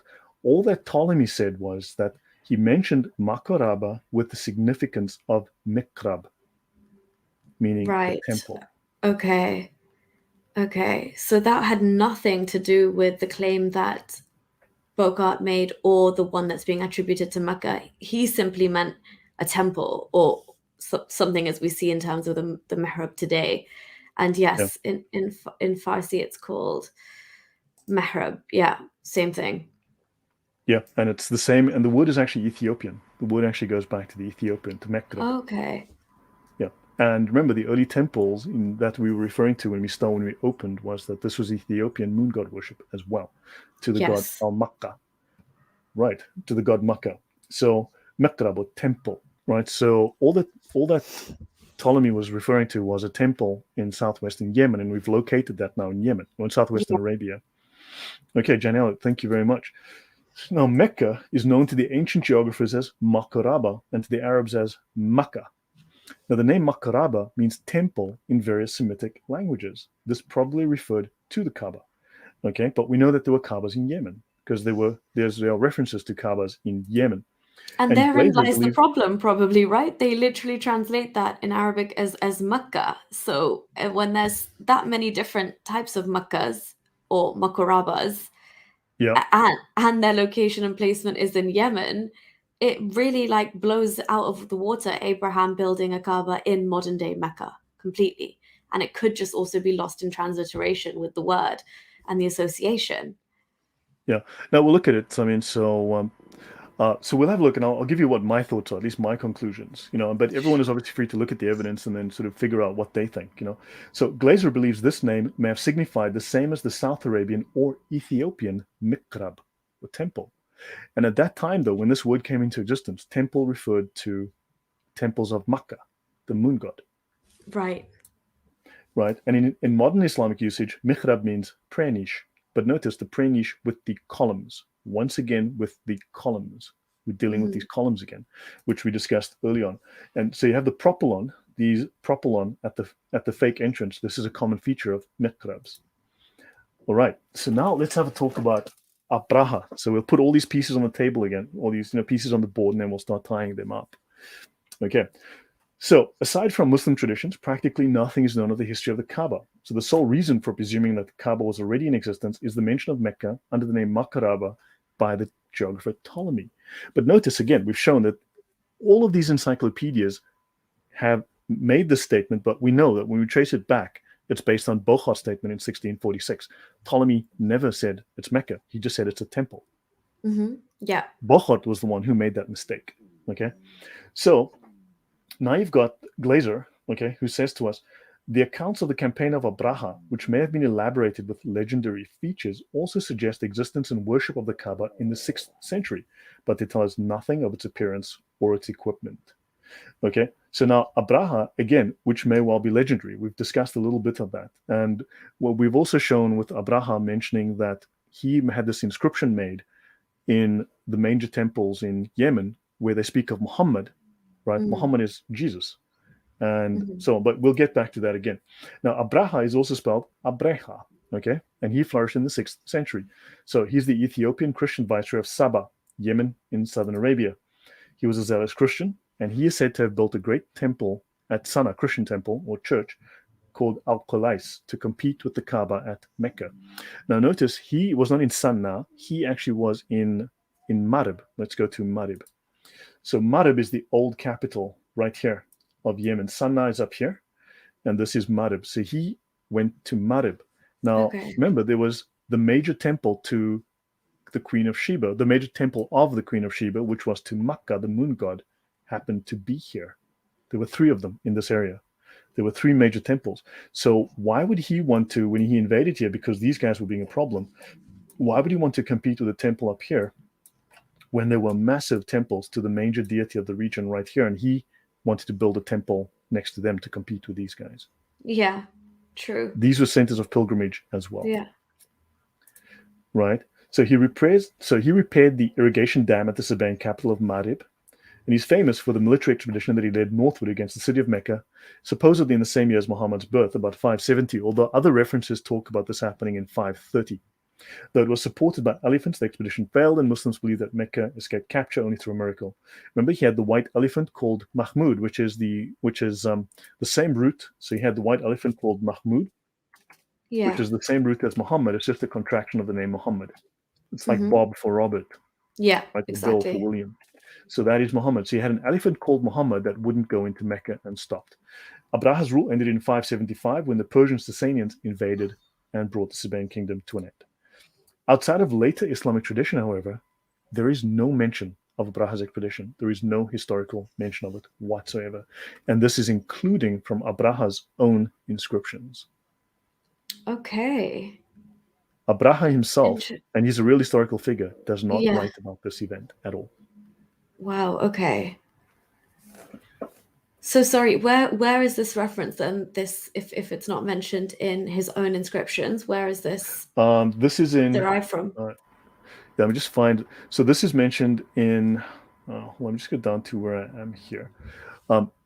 Outside of Islamic narratives, okay, there's no reference to. Let me see, Abraha in Mecca. So what I'm using it is okay. So a couple of the references down the bottom here that I'm using. Okay, so Britannica, okay, .com, the biography of Abraha. I'm using Wikipedia references to Abraha. Then I've got Wikipedia, Year of the Elephant. Okay, and then I'm using the Encyclopedia of the Quran, page 43. Okay, that's a 3,500 page reference, that Encyclopedia of the Quran. Okay. So Islamic tradition talks about this event, but there is no other historical record whatsoever of this elephant attack on Mecca. There's nothing. Even Abraha, in his own writings, and he did exist, talks about it. So it's odd that this is one of the major events in life, but there's no record of it. Yeah, Nothing. precisely. And then African war elephants had not been used in that region for over 600 years. So it is difficult to explain. There's actually a book called War Elephants. In fact, hold on. Let me actually do this. So let me go to my reference here. Yeah, sure. Also, you have that question of when you're talking about Arabia, as Muslims want it to be known, and Mecca and that part of the world, like just the water requirements of these African elephants that you're having to bring over and feed and water. It's just not feasible. To travel like 800 kilometers north through the desert, that's crazy. Yeah. So in this book, John M. Kistler, War Elephants, he talks about the Year of the Elephant. He actually discusses it. Okay. And African war elephants had not been used and not been seen in that region for over 600 years. Right? It is difficult to explain how Abraha would have gotten hold of African war elephants in Arabia. And furthermore, Quran 105 appears to be appealing to traditions from the book of Maccabees. Okay. So it seems he's appealing to references in the book of Maccabees. And in fact, according to various of the Islamic sources, this attack on Mecca apparently happened before the birth of Muhammad's father. Okay. Yeah. And in the reference in the Maccabees, is it pretty much the same? Very similar? That it's kind of been plagiarized? I'm not sure. I actually didn't look into this. I just put Okay. the reference down, but I Okay, haven't sure. looked into this too deeply. Because look, I mean, this is a huge amount of stuff, so I haven't had time to read through Yeah. everything No, in I detail. think each thing is a rabbit hole in itself. But kudos to how much you've done already. But as I said, this is the reference here, War Elephants. And so you can see here, Year of the Elephant, page 177. Let's just go there, assuming the Year of the Elephant. So yeah, you guys can, this is in the folder that I gave you guys the link to. Feel free to read at your leisure. Okay, Awesome, now thank notice, Abraha's invasion and Muhammad's birth are often dated to a year equivalent to 570 AD. And the commentators record no unanimity on this matter. Qurtubi, for instance, is representative in presenting sources that equate the Year of the Elephant with that of Muhammad's birth, which is the standard Islamic narrative, as well as that place Abraha's attack. Okay, and also Qurtubi also mentions sources that place Abraha's attack 23 or even 40 years prior. Okay. To Muhammad's so birth. Western, well before his birth. So this is before the birth of his father. So this is in the time of Muhammad's grandfather. Yeah. And Western scholars have also long questioned the accuracy and the reliability of these chronologies, right? Various top scholars, the inconsistencies within early Arabic Islamic sources, and there are contradictions between them. They highlight these. So there's not even, and also, as I said, Abraha himself writes nothing about this event. There's no records within his own. Yeah. Yeah. So I mean, from So where I'm according to some, standing, it seems like a complete fabrication, right? And a distortion of history. There's not even unanimity between them. yeah, exactly. There is no unanimity. Mm. Exactly. It's all guesswork. Yeah. Now, according to some of the histories, when the people of Mecca had fled, okay, blah, blah, blah, and the elephant was called Mahmud, according to the Islamic story, according to the Islamic narrative. The elephant's called very conveniently. So the whole formation came to a halt because the elephants would not go without their leader, Muhammad. Let's just call it Muhammad because that's what they're alluding to in the Islamic sources. Muhammad was Sure. beaten and cajoled, but would not take one more step towards Mecca because, Muhammad wouldn't go and attack Muhammad, no, would he? Yeah, Okay. exactly. And of course, they're going to throw Al Waqidi under the bus any second now. But Al Waqidi gives a tradition that there were 13 elephants with the army, besides this famous one called Mahmud. And this was the only elephant that escaped death from the shower of stones. Of course he was. Yeah. And Waqidi adds that Abraha sent to Abyssinia for the famous elephant Mahmud expressly to join his expedition. So he went and fetched it from Arabia, from Abyssinia. Special order to get Mahmoud Special the delivery. elephant. Special. He Yeah. probably brought it with the birds as well. The birds probably Yeah. went and fetched it. Flying Yeah. carpet deliveries. Yeah, so understand, this is from the Life of Muhammad, Volume 1 by William Muir. All right, so yeah. So sorry, Now the lead elephant. Siraj is asking, Mahmoud and Muhammad are the same. The derivation is exactly the same in Arabic, right? Yeah, the derivation, it's from the root MHMD. Mm. It's from the same root. It's just Ahmad. For instance, Muhammad is sometimes called Ahmad. Yeah, You know, exactly. That's another name for it's him as well. yeah, it's just a diminutive of Muhammad. It's like a diminutive. It's a shortened version. Yeah. Oh, the elephant whisperer. Yes. Yeah, close enough. Exactly. Yeah. And the lead elephant was a white elephant. A white elephant, very very white. Oh, mention. Oh, sorry. Last week you mentioned Houris, right? Yes. Last week you mentioned Houris, and I want to bring something up here that something that people don't know about Houris. I want to mention this. I want to bring this up. I want to show you two words. The one is Hura, and then we're going to go look at Houris quickly. Okay. Okay, This is the sure. Encyclopedia of Islam, which, as you can see, is not Wikipedia, and I did not write this myself. Okay. So Hura, in Bedouin society, it is the name for the young girl who must be a virgin, who must be white, who is given to the family of a Oh, murderer to a member of the injured family as compensation. So, if in ancient Bedouin, this is Arabic society, this is the Arab society. If you murdered someone, remember you said you can pay compensation, cash blood compensation. money, yeah. Well, you can also give them a white woman, And a virgin white woman. a virgin white woman. Yeah, you can give them a white chick. That's pretty much Oh the story. my word. I've never ever seen the Hurra. Like and again that could be like epistemologically where Hur comes from as well, because the same concept, right? As in, but the Quran has even weirder descriptions of like they'll be So remember, the translucent. Quran is not a dictionary. The Quran Yeah, is not an encyclopedia. So we need alternative sources to go and find that information, precisely. right? Wow. And so now let's have a look here. Let's go have a And look at sorry, Lloyd, Houris. it is just it's blood money in the form of giving over a young virgin white girl to be literally raped. Yeah. And guess where they got the white girls from? Not Africa, I'll tell you that. Yeah, yeah, They kidnapped them from Europe. yeah, exactly. Well, yeah, that's, I mean, even the word Slav, right? They just used to refer to all white people as Slavs, and because from the word slave. Slave, yeah, because yeah, Yeah, they were the original slaves. White people were the original slaves. And we can get into, exactly. I can And talk on Islamically, slavery they're another fair time. game because they're not believing women in that sense, right? Yeah. No, slavery is another very misunderstood topic. I can get into that another time, but let's just say that the standard slavery narrative is completely backwards. It's really upside down. But that's a Wow. story for another day. So Sure. Hawra or Hawra, okay, plural hur, meaning Mm. white. So the root of huri means white. Now notice they say it's applied in particular to the very large eye of the gazelle or oryx. So by extension, huri signifies a woman whose big black eyes are in contrast to their whites. And let's just overlook this part, the whiteness of their skin. A huri is a white woman. Yeah. Muhammad and his men wanted white women in paradise, not black women, not brown women, white White women. women. Yeah. Precisely. the virgins, And that reference, sorry, to the big eyes and big black eyes as well, is referenced so many times in Islamic sources. They're also called what, Nur al-Ain or something, which is used to describe them, like the light of their eyes and these big black eyes, as well as other things. But yeah, absolutely despicable. So yeah, this is in the Encyclopedia of Islam, right? We can this go. is the Yeah. Encyclopedia of Oh, Islam. Yeah. awesome, Again, awesome. link in the description, I guess, and link is now on the top. So just go to the section called, you'll see in the folder, you'll see dictionaries and references. Go to that folder, the references folder. You'll find them all there. This is volume 13. This is like the index.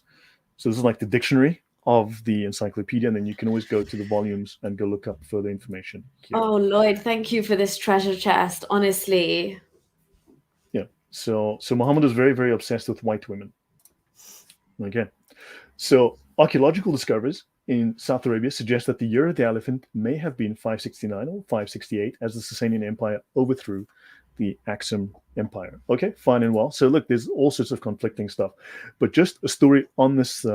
Just a quick discussion. According to Muhammad Assad and other scholars, okay, and if you look at the word in the Hindu, if you look at the word in other languages as well, and in other cultures, there's a similar story to this whole birds dropping stones. However, that word has a couple of potential meanings. It can also mean a sickness, like chickenpox or the mumps. It can also mean sickness, like fever, right? Muhammad Assad says this does not describe birds literally carrying small rocks. According to Zamakhshari and Fakhr al-Din al-Razi, he states the words used, namely the stones of Sijil, denote a writing, a decree, a holy decree, something that's been decreed by Allah. And he says that this decree by Allah was a very sudden epidemic outbreak, which according to Ibn Ishaq caused fever, haspa, and smallpox, judari. So thus the fact that the stone-hard blows of chastisement preordained were a sudden, virulent epidemic. So it's stone-hard blows of chastisement, not of stones falling. This is another alternative explanation for this. Okay, wow. Just when you think that the explanation can't be more whack than the original, it's just Yeah. So they take the word proves you haspa, wrong. and it means pelting or smiting with stones, but it's like a colloquial term for having a fever. So yeah, I just wanted to throw that out there. Yeah. And also in a Shia hadith, and this is also, as I showed, it's also within even the Sunni writings, right? Qurtubi and others. Imam Ali was born in the 30. Okay, never mind. I'll just go to this point. Some scholars have placed the year of the elephant 1 or 2 decades earlier than 570, so as early as 550. And there's a tradition attributed to Ibn Shab al-Sukhri in the works of Abdul Razak al-Sanani, placing it before the birth of Muhammad's father. Okay. So Wow. the scholars So can't make up their minds about this. yeah, exactly. So some are saying it's in his grandfather's time. Some are saying it completely coincides with his birth. Again, all over the shop. Yeah, there's just no clarity. So let's talk about haram, right? So among the Bedouin, it's a sacred area around a shrine, a place where holy power manifests. Okay, it's the sacred territory of Mecca, amongst other things. However, there's this term al-Haramain, the two holy places. Usually, it means Mecca and Medina, but unfortunately, the haram can also mean Jerusalem and Hebron. Okay, can it? Yes, it can. So al-Haramain, the two holy places, could be Yeah. Mecca and Medina. It could also be Hebron, is where Abraham died. Yeah. Wow. So Okay. Jerusalem and Hebron. Now that's very odd that they're not aping Jerusalem and Hebron. Okay. Now notice in Surah 4, 125, in which Abraham is described as Hanif, it is stated in addition that Allah took him as a friend, and therefore the later designation of Hebron, the burial place, as Al-Khalil. Okay, so fine and well. Now notice it was not until after the Hijrah, right, 622, that Muhammad, on the occasion of this controversy with the Jews, pronounced the Old Testament patriarch a Hanif and the first Muslim, and maintained that he, together with Ishmael, the ancestor of the Arabs, built the Kaaba. So there's no record of Abraham being discussed by Muhammad. There's no record of Abraham being a Muslim. There's no record. Okay? So until the Jews soundly reject him, and then he suddenly, in the record, in the historical record, the claim comes about, oh, by the way, Abraham was the first Muslim. He Well, also scrambles according to get legitimacy, right? When yes, he's cornered and outright rejected, he has to form a link with something that's correct. even, yeah. But we also know that Adam was the first Muslim, right? We also know that Yeah. Muhammad was the first Muslim, and we Yeah. also know that Khadija was the first Muslim. Yeah. True. So Adam is the first Muslim, Muhammad is the first Muslim, Khadija is the first Muslim. They're all first, because Yeah. so They're that all makes perfect sense. simultaneously the first Muslims. Yeah, exactly. Time works differently in Islam land. So yeah. Yeah. So understand, so Islam was not able to claim, okay, so as being the religion of pure monotheism and thus priority over both Judaism and Christianity. So this is purely an assertion. So this was his response. He's polemic in response to being rejected. So now he asserted his connection. Of course, this is now obviously related supposedly to Ishmael, but this claim is now okay. Obviously, probably this derives from the biblical connection to this. Supposedly, Ishmael's going to be he's going to start a line of his own. But that's a discussion outside of this. But Okay. Would Muhammad did not Muhammad have lean been on privy to Abraham, that information, though, do you think? possibly through the Ethiopians, through their Okay. Bible. Okay. Yeah, very likely. So yeah, but prior to that, so prior to this period, there was no Abraham didn't feature at all, and then suddenly he makes this claim. He Yeah. suddenly jumps on that. And Very Haramain is a dual interesting. form of Haram, meaning the two sanctuaries. So basically now he's referring to, so now they're claiming that Jerusalem and Hebron are also important to them. Those are also now Muslim cities, and there's absolutely no evidence of that. Okay, but notice the word Haram originally means pyramid. Okay. Remember I mentioned how all the Mekrebs and all the other terms all referred to pyramids earlier on when I spoke of these pillars and these faux arches and all that? Yeah. All of that originally refers to Egyptian pyramids. And once more, we have a connection to pyramids and Egypt. This keeps Mm-hmm. coming up. All of these Okay. connections all seem to point ultimately from Babylon. It all seems to point back to Egypt. Right. Okay. Very Yeah. So interesting. yeah, that keeps coming up. So now, okay, a short lesson on grammar. So mu, the term mu, and I'm going to I love the picture you've got up there. sorry. Yeah. Yeah. So I will. Let me see. So Sharia, okay, enables Muslims to bring their lives in line with the will of Allah. A Muslim is Sharia compliant. So to shorten this whole spiel that I'm going to go through here, basically, mu is a prefix, right? And the Mm. resulting noun means a person who does the thing that the root word denotes. So a Muslim is Okay. someone who supposedly submits to Allah. Okay, but we've already shown that Silm, before it meant salam and before it meant submission to Allah, Silm was the name of the moon god Shalim, sorry, the star god Shalim, and it also meant graven idol. So someone Oh, who followed, yes. right? So the term mu, so Salim, right? The root Silim, they claim obviously it means salam and it means Islam. But prior to that, the first meaning was shalim, and also it is graven idol. Right? That's the original meaning of SLM. So Wow, that's a someone, history lesson for Muslims right there. yeah, yeah. So salim, the original meaning is graven idol. So now Muslims are by definition Sharia adherent. Okay, and I've shown you some of the Sharia, for instance. Okay, Yes. so if you do not submit to the Sharia, then you have to renounce the Sharia, of course, and then you're not a Muslim. But if you are a Muslim, in theory, you are an adherent to the word of Allah, to the will of Allah, which is His law. And don't forget, if Islam is a religion of laws, actually, you know what? I'm going to bring up a presentation. So I'm going to bring something up. I'm going to go here. Yeah. Would you think it's useful for me to define the word deen? I was just going to say, if you're about to do that, please, by all means, go ahead. I think it will really just lend itself to the general conversation about when you say the words Sharia and Deen and things from now on, people will know what you mean. Wrong one. Good grief. Wrong set of slides. Let me close this. My bad.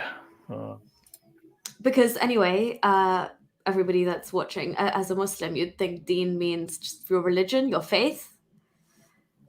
In England, it's colloquial for Dawa boys to be like, get on your deen, focus on your deen. It's about the deen, not the dunya. So it's used in that context. But what Lloyd is about to show us is a lot more darker, and it's definitely food for thought. So yeah, have a look at this. Yeah, I noticed that Idlebreak is really, really desperate to distract. I mean, that's crazy. Yeah, I've honestly been, because the presentation is there's so much going on here. I'm not even focusing on the chat, but if there is something I need to keep an eye on, please do let me know. And Zagros and mods have the power to make sure things stay steady in the chat, guys. Yeah, I know. I mean, look, some of these things we can tackle some of these other stories. As I said, I'm not an apologist. I don't do that. That's not what I do. I talk about this stuff. Okay. I was paid to make sure that crazy Muslims didn't kill people. That was my job. Simple. So I'm not Yeah, desperately so interested in, please, if you yeah, can kind of sorry. keep it on topic. Oh no, I was just mentioning to people who are Yeah. who are stirring things up in the chat to just, keep it on topic completely. Sorry, Yeah. I'm so sorry, Lloyd. You have to deal with this. I'm sorry. I know. So, I mean, if Siraj Haq could please, if you can point out the mistakes I've made in the past, I'd be very grateful so I can go back and correct those errors. If you can be very specific and give those exact errors for us so that we can go back and fix those things, that'll be greatly appreciated. Okay. So now, okay. Norse mythology, you need to fix you need to fix some of your history there. Okay. Now, a deen. So Islam is not a religion. Get this clear. Okay. Words matter, details matter. Islam is not a religion. It is a deen. Islam does not call itself a religion. As a convenience, Muslims use the term religion because it's how Westerners see it. But Westerners have a very different concept of a political system and a religion. We separate. Don't forget, in Western ideas, well, in the Western world, in Western philosophy, we separate between church and state. We make a separation. Islam does not. There is no separation between mosque and state. They are one. Law, politics, and religion are a single thing, right? Those are a single thing. Yeah, And which is now, why even in a Muslim country, if you are an Islamic country, Sharia has to dominate. There is no. correct. Now, understand a deen is a socio-political system. It is not a religion. It is like communism, fascism, Nazism.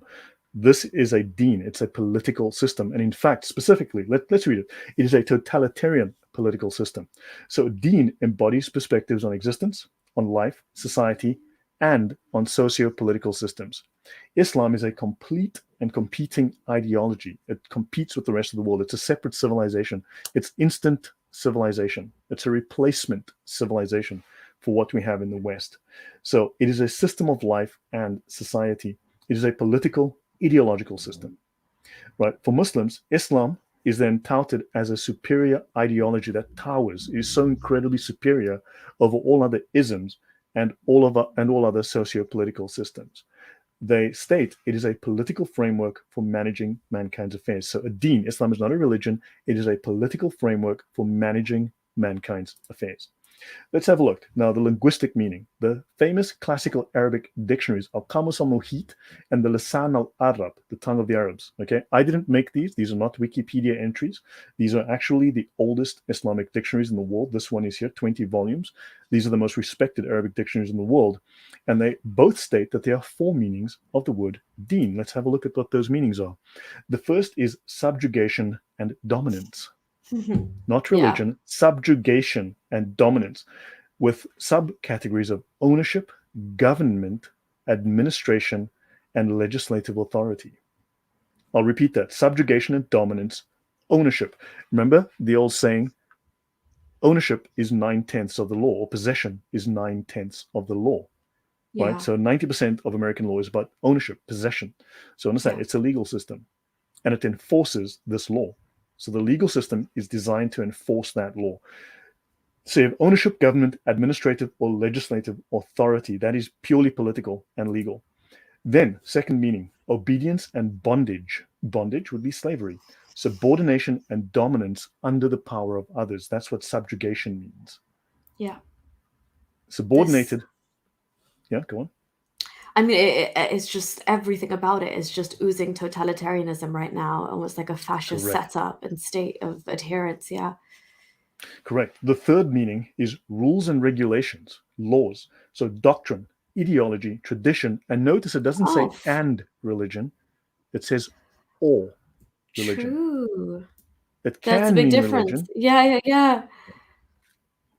That isn't religion here features as a mere footnote into what is the actual meanings behind deen or religion. That's just on the back end of the obedience, bondage, subjugation, and dominance as the Yes. primary motives.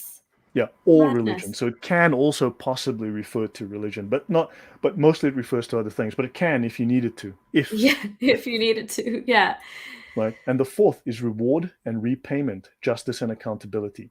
So notice if you count only these words here, right, after the colons, then what happens is, okay, well, let's continue. Let's continue. Mm. So the first meaning is subjugation or dominance, administrative or legislative authority to put pressure to be obedient, using power to enslave or to make someone obedient. That is political. That Yeah. is using force. That is totalitarian. In Arabic, Duntuhum Fadanu means I subjugated them so they obeyed me. Also, Duntuhu means I ruled or governed upon him. That is political. Thus, the word Dayan is used to indicate a person who dominates and rules over a state. That Wow. is Okay. totalitarian control of a Yeah, state. That is not a religion. The entirely. second meaning is obedience. Or you read the second one. Please go The ahead, Noria. second meaning is obedience and bondage, subordination and domination by someone, and bearing humiliation under subjugation and power of others. The obedient tribe is called Gaumun Dayanun. Here, al Din does not mean religion, it means obedience. Yeah, I mean, wow, because people who are so, I just feel, I don't know, I just feel like really people, there are people out there who think Islam is like a spiritual path or the path to enlightenment and union with God. And here we are reading about obedience and subjugation, and which is what people like you and I, when we read the Quran, we can see that oozing off the pages, right? Like anybody who's not a Mhm. Muslim, the whole concept of dhimmi and jizya and polytheists and pushing Jews and Christians to the side of the road. That oozes out in the Quran basically, but this is the root behind Islam as an ideology. It's clear as day. Yeah. Yeah. Can you guys silence Idlebreaker for a few minutes? He's just spamming, and I mean, he's just distracting from the conversation. If you could just, time him out for a few minutes, because I'm Sure, not sure that I've he's gone ahead and adding done much that, to the don't worry. conversation. So understand, deen does not mean religion, it means obedience. Notice humiliation. Don't forget, a dhimmi is humiliated under subjugation by Muslims, Exactly. And right? it says you need to humiliate them and or sorry subjugate them until they feel humiliated. So those two Correct. concepts are very much ingrained: subjugate and humiliate. It's not enough Correct. just to subjugate. You've got to go further and enforce tax on them. You've got to be able to take their women if you want to. There's so many levels of it. Actually, it's not tax. Technically, the jizya is punishment. Doesn't mean tax, it means punishment. Flippin' heck. I can go into that another time. That's a fascinating Sure. conversation on its own. Once you look Yeah. at Deniz and Jizya, when you go into the law, now the best book for this would be actually, let me actually find that for you. The Okay, best for sure. But that also, will let's be park that. Let's definitely have a discussion on that. That would be very the eye-opening Hidayah as well. Volume 2. Okay. The best book to cover this topic when you're talking about Deniz and Jizya is the Mm. Hidayah, Commentary on Islamic Laws, Volume 2. Okay. Copy in the folder that you guys have a link to. This is it, the Hidayah, Commentary on the Muslim Laws. Okay. Volume 2. This is the one you want. This one discusses dhimmis and jizya. So, for instance, this is the most detailed of the Sharia manuals, of the fiqh manuals, the Islamic law manuals. This one is the most detailed. It's 4 volumes. It's about 2,652 pages, if I remember. Wow, So, okay. so when Muslims start to learn, when they become an imam, they have to go to seminary and they have to study. They will start with the very basic, Sharia manuals, which are obsolete, technically obsolete, but they're the simple foundation, and they will teach basic things like prayer. When they finish their study, typically they will end with the Hidayah, because this one is the most lengthy, the most detailed of them. Right. All right. Okay. So notice of thefts which occasion amputation and the manner of cutting off the limb of a thief. You can see this discusses this, and you'll have 100 and you have 19 pages discussing cutting off the limb of a thief. So This is a everything you ever terror want. manual for amputations and executions. And notice on the manner of waging war. This is a plunder and piracy. Plunder is associated with piracy. Plunder and its division. This Yeah. is in the Sharia. Okay, let's have a look. On the conquest of infidels, tithes, and jizyat, capitation tax. They'll call it capitation tax, but you will see that they will define it explicitly as a form of punishment. Wow. Punishment for merely not accepting Islam. Correct. Correct. But that's a lengthier story for another day. Yeah, The laws sure. concerning apostates, well, you're to be killed. I think that much is well known. This is I clear. am indeed, Lloyd. Yes. Yeah. And then on slaves. So I know someone said there that the Bible condones slavery and the Bible forces. Well, personally, I don't own any slaves. I haven't done so recently. If anyone's a slave in this house, it's me. I have to do the dishes. So, right. And it should be noted that Christians abolished slavery, right? Whereas Islam has not abolished slavery. Islam, it is legal. It is still legal. Muhammad owned at least 60 slaves. Okay. Uh, correct, Abedi. Perfectly correct. Like Nazism, yes, correct. That is 100% correct statement. And if you go through the Hidayah, you will discover that. Yeah. So slavery is not abolished in Islam. Muhammad, it's Sunnah, and therefore it's law because Muhammad owned slaves. And if you go through that, and of course, waqf, that's something else. Okay, but that's so. Hopefully, do you have any questions? Anything you'd like me to maybe sidetrack to? No, I mean, this is great. Let's park this discussion for another day as well, because again, just to follow up what you were saying, Abdi, I hope I'm saying that right. I'm so glad to know that you're an ex-Muslim, first of all. Well done for leaving this cult behind. But second of all, exactly, one of the most damaging things for me was to realize just how much of a warlord Muhammad was, and how even the word for apostate basically means treason, and the whole political setup behind it. So instead of constantly just talking about Islam in the way that most progressive Muslims see it, we have to highlight the dangers behind that, and the fact that it is an all-encompassing complete political ideology with huge fascist tendencies, and the expansionist agenda that it hasn't stopped. It's not fizzled out. It's just in a state of, let's wait until we're in the majority and let's do whatever we've got to do in the meantime, whether it's taqiyya or what have you. But there was a sheikh, a really famous one, who actually made a video recently and told Muslims to prepare for their time when they need to pick up swords and fight. So this is very much a real threat. And as Lloyd was saying, he spent his life trying to fight against these kind of forces and to weed them out wherever they are and to stop them from wreaking havoc on the world. So yes, the more we can discuss Islam in terms of a political ideology and not just some one of other spiritual religions or whatever, then the better, for sure. And yes, Trevor, you're right. Islam is dying. The internet is where Islam has come to die. I fully agree, and I really hope so. Yeah, Norse mythology mentions something about apartheid. At some point, I might talk about apartheid because let's understand that what people think apartheid was. I grew up under apartheid. I'm actually South African. And once I go through the facts, I like facts. I like lists of facts, long lists of facts. And once we do that, you might find that your understanding of apartheid is sorely lacking because how can I say, getting boiled and marinated in communist propaganda is not a good idea. So once we unmarinate you from the communist propaganda, you might find that you're thinking of what it is, and the truth might be two vastly different things. So, I mean, feel free to spot propaganda, but I might be able to disabuse you of that in the future.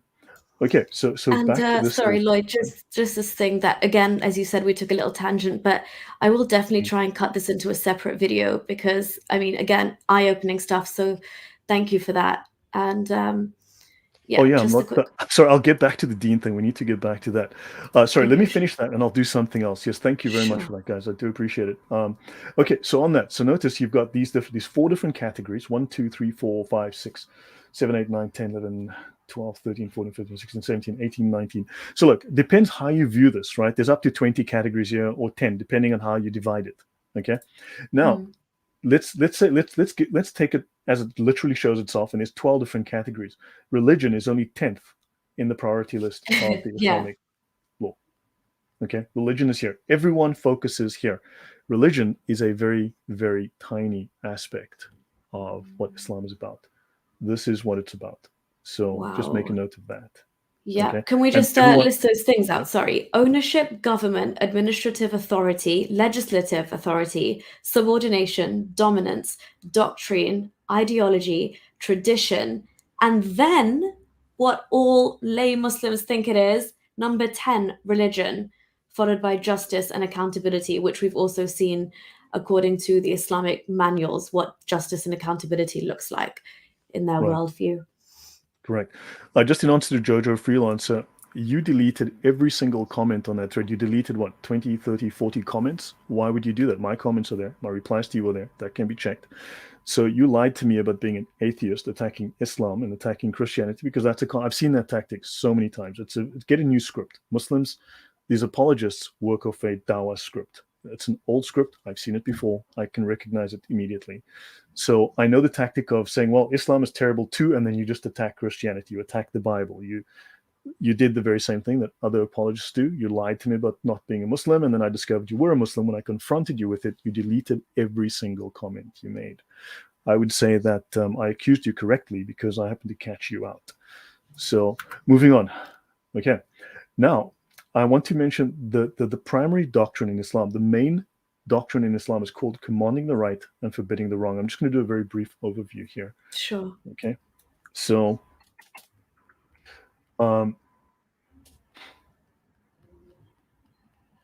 so let me see. This would be roughly commanding the right, forbidding the wrong. Am I at the right place? Here we go. Holding one's tongue. I might have gone too far. Let me just. Here we go. Book Q, commanding the right. Now, this is the fundamental doctrine in Islam. An-nahy wal munkar. Okay.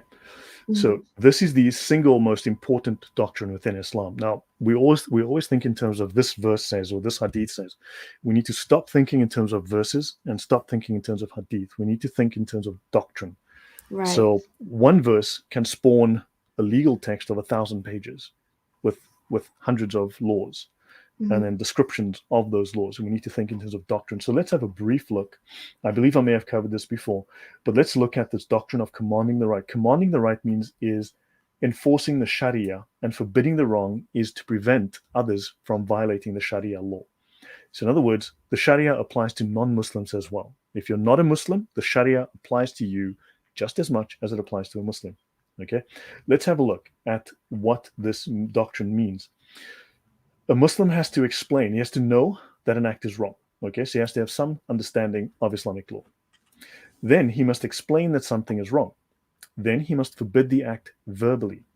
Then, when you read through this, censuring with harsh words, this includes verbal abuse. This includes verbal abuse.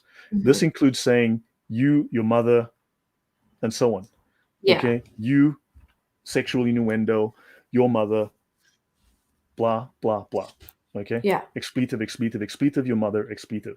That's what condoned by Islam, actually encouraged. It is commanded by Islam. It is required by Islam. Censuring with harsh words. So Muslims must use verbal abuse eventually. Then they must right the wrong by hand. What do you think by hand means, Nuria? I think to discipline them, really, by... It means to hit someone. Exactly. Right the wrong by hand. It's kind of just low-key the same thing they're using for the wife beating in the Quran, like the same kind of process, you know? Correct. Right?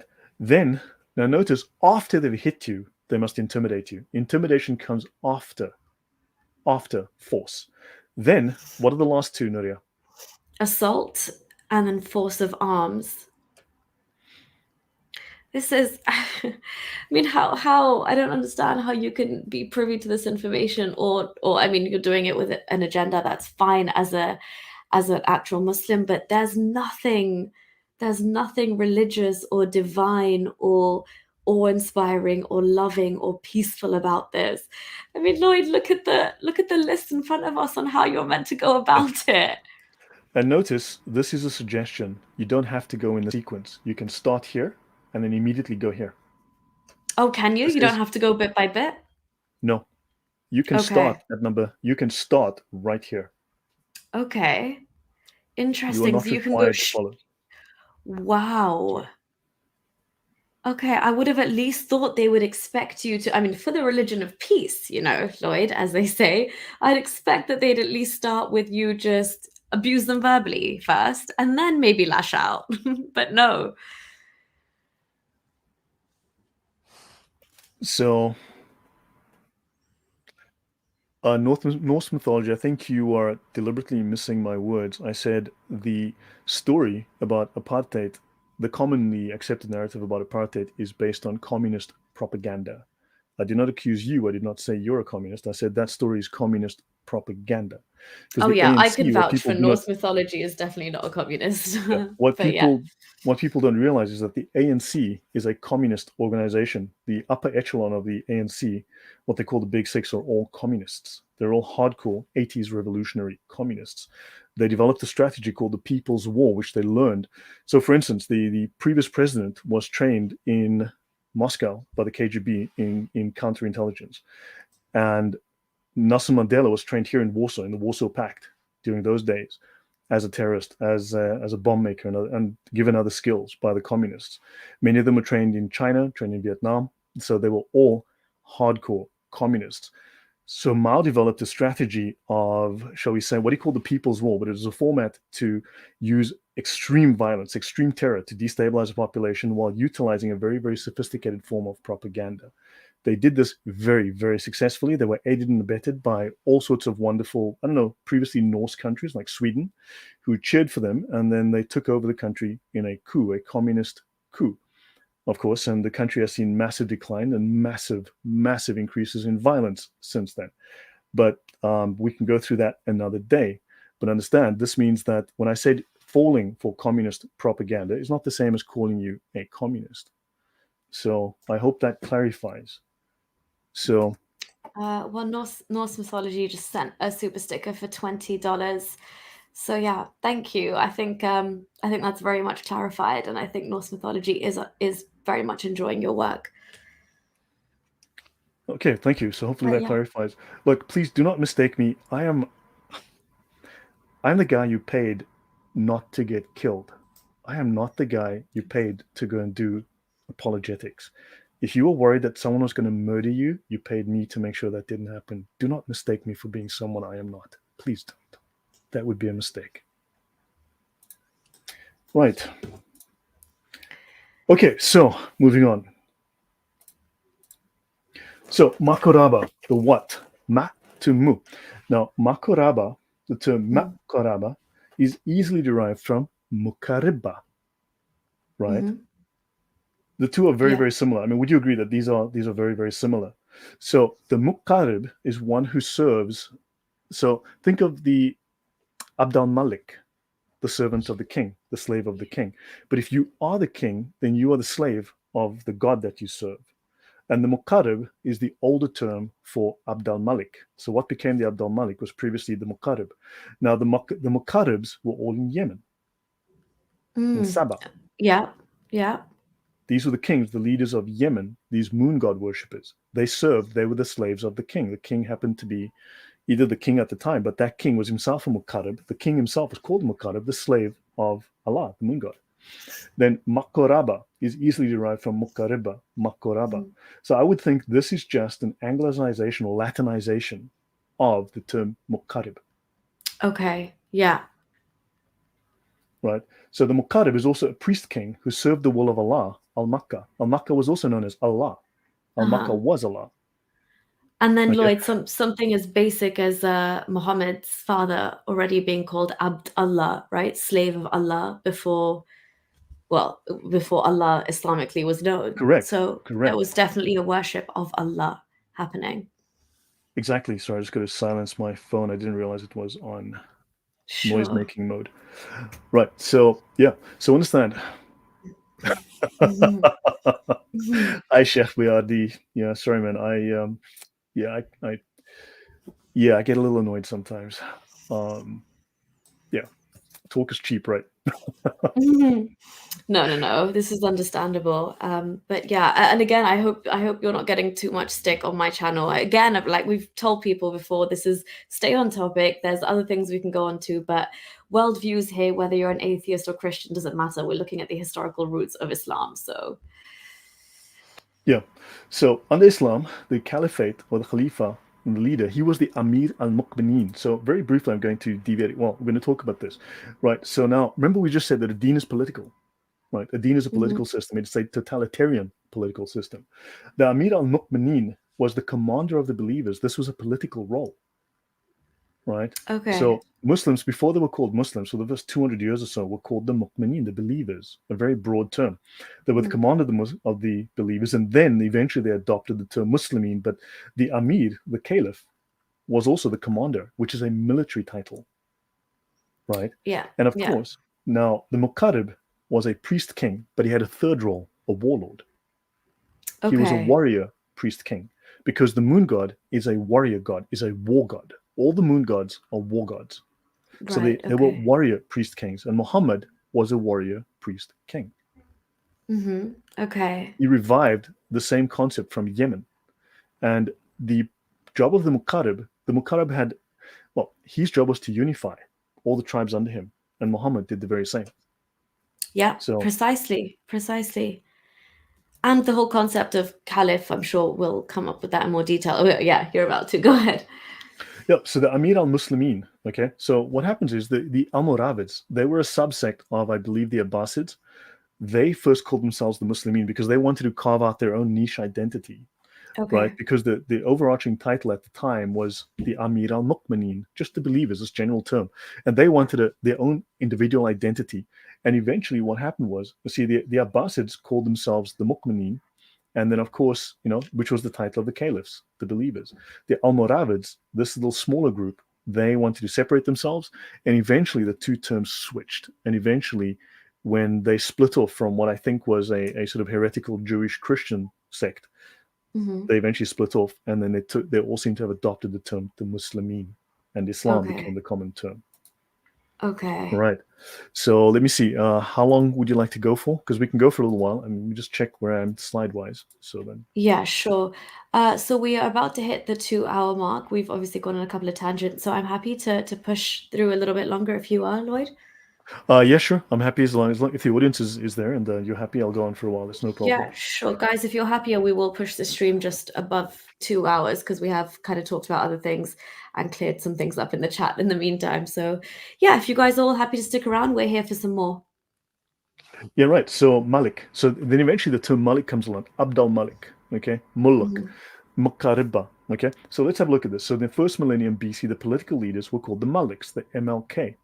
Right? They created a commonwealth occupying most of South Arabia. Right? They took the title Muqarrib Sib, the Muqarrib of the Sabaeans, the Oh, Muqarribs. interesting. Garib of the Sabaeans. Okay. Right? And the Muqarriban were the special retainers of the ruler. He had, these special envoys. And Mm. Muqarrib, notice the term actually appears, I believe, in the Quran, but it means a unifier, someone who unifies, and a sovereign superior to the kings. He's a great sovereign. He's an emperor. Yes. Okay. And he's a unifier as well. That's very telling. Yeah, he's a unifier. Yeah. And you have many impressive buildings in South Arabia that were temples dedicated to pagan deities, and they all bore the title Muqarrib, who combined the functions of prince and priest. You see, so there's no separation between Mm, church and state. right. Okay. And that concept has been ingrained since back then. So yeah, okay, fine. There can possibly, I mean, that probably explains Islam's situation today because there possibly logically cannot be any separation. Yeah, there is no separation. So Muqarrib, priest king, but it misses out the warrior aspect. But the king, Mm, one of his roles is to act as warrior. So I think it's just the plural romanized Muqarraba. I think the derivation is really just this. What happened was they knew that in Yemen they had the Muqarribs, the Muqarraba, right, the hmm. Muqarriba, and of course this was just in the Greeks. They just heard Muqarraba, Makaraba, and just wrote it down as that. Okay, wow. So you're saying that's the Latinized version, right? Romanized version, That's what I sorry. think. Yeah. Yeah, that's what I Okay. think. And I just want to mention the word ad, joining Mm, together. This is the Arabic term from Uhud, a written designation of succession left by Caliph from the time of the Umayyad Caliph Abd al-Malik onwards. They changed the term, they okay. Arabized it. Okay. Mm, Now, there's covenant with men and there's the believers, right? And then they speak of political enactments and land which has capitulated before conquest. So again, you've got this just this political idea, right? yeah, So there's very just an much idea of so. politics, right? But notice also the idea of mysticism is heavily embedded in Islam, and it's not very well known. Even I don't know it that well. But whenever you go into the encyclopedia, you'll find that there's constantly the same word has a mystical or occult meaning. right? Okay. Mysticism, this is the covenant, okay? So well, I'm not. This is not a very. This is not much depth here, but once you go into it, you'll find that magic plays a huge role in Islam, right? Wow. Okay. Okay, Mukarrab. So they speak of the Mukarrab of Sabah. He erected the wall of the Awam, the house of Al-Maq, okay, and which meant they think it meant place of refuge, and you have place in the wall of the temple. So they speak of this, the Mukarrabs at the house of Al-Makkah. So the Mukarrabs were associated with the house of Al-Makkah, right? They managed the temples. Now notice in the Quran you have the Sabikun, the foregoers, right?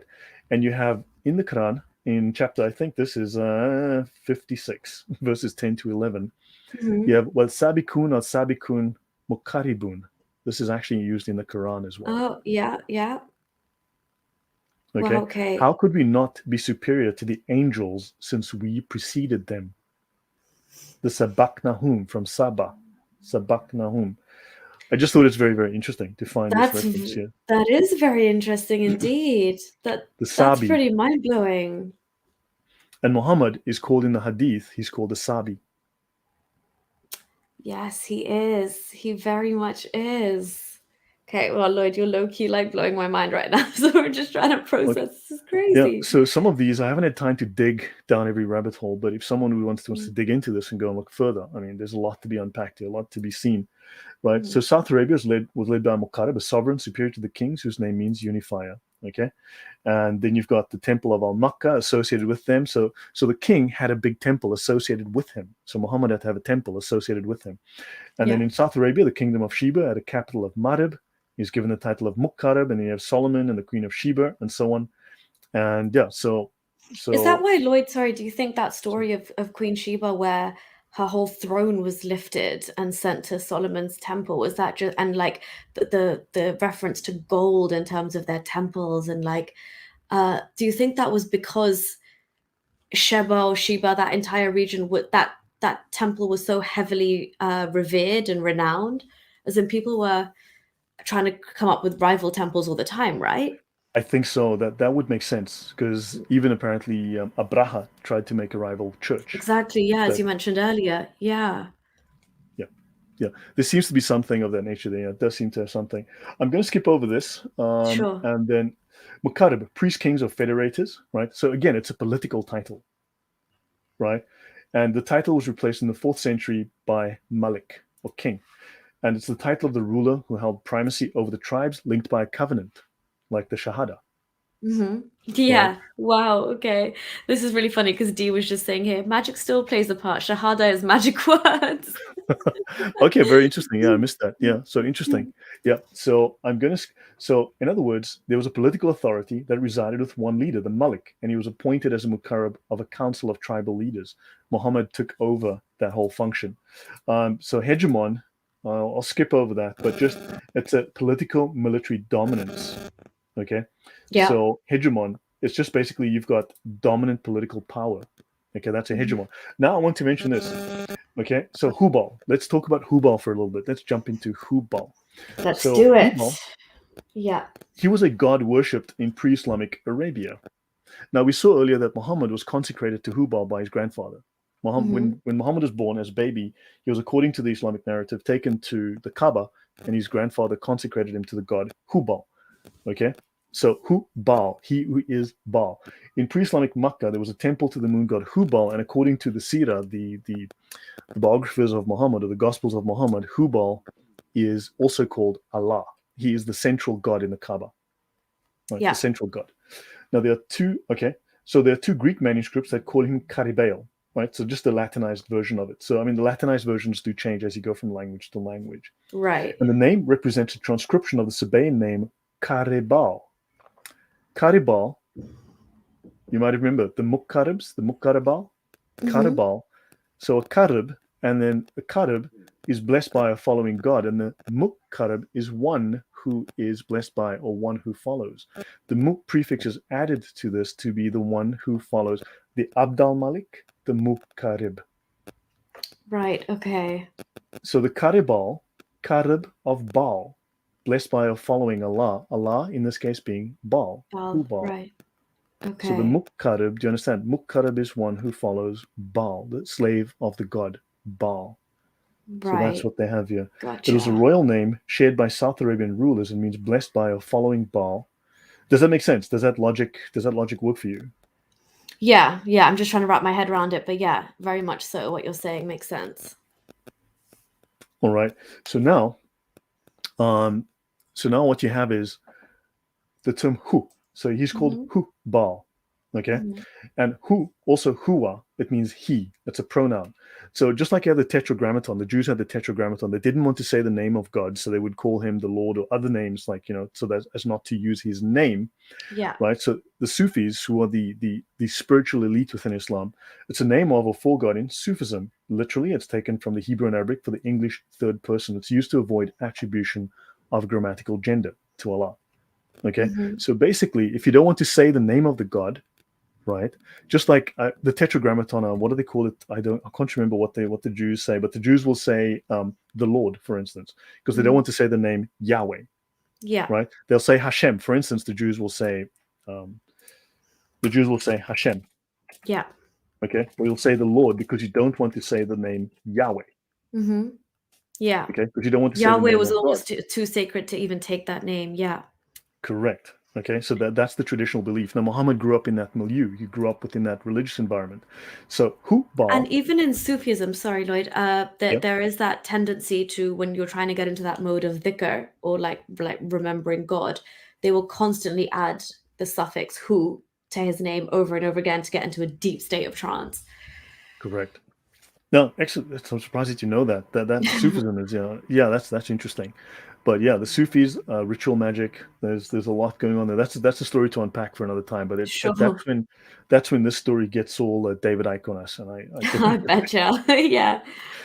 right. Mm. So notice though that Allah is just a title. It's not a name, right? So I think it's similar to this idea of the Tetragrammaton. They don't want to say the name, so they used Allah instead of calling him Hubal, Yeah, right? that makes He who sense. is Baal. Okay, it means he who is Baal. Let's have another look at this word who. Let's have a closer look. Howie, plural, Hawiyun or Hua means an itinerant mountebank. Mountebank means conman. Oh, wow. Okay. So Hua Snake charmer means or yeah. or a conman. Mountebank means conman. Mm. Hold on. Meaning, let's have a look here. Let's have a look at the term. The very first one. Someone who sells quack medicines from a platform to beguile or transform by trickery. Okay. Wow. That's what a mountebank is. So Hua, Yeah.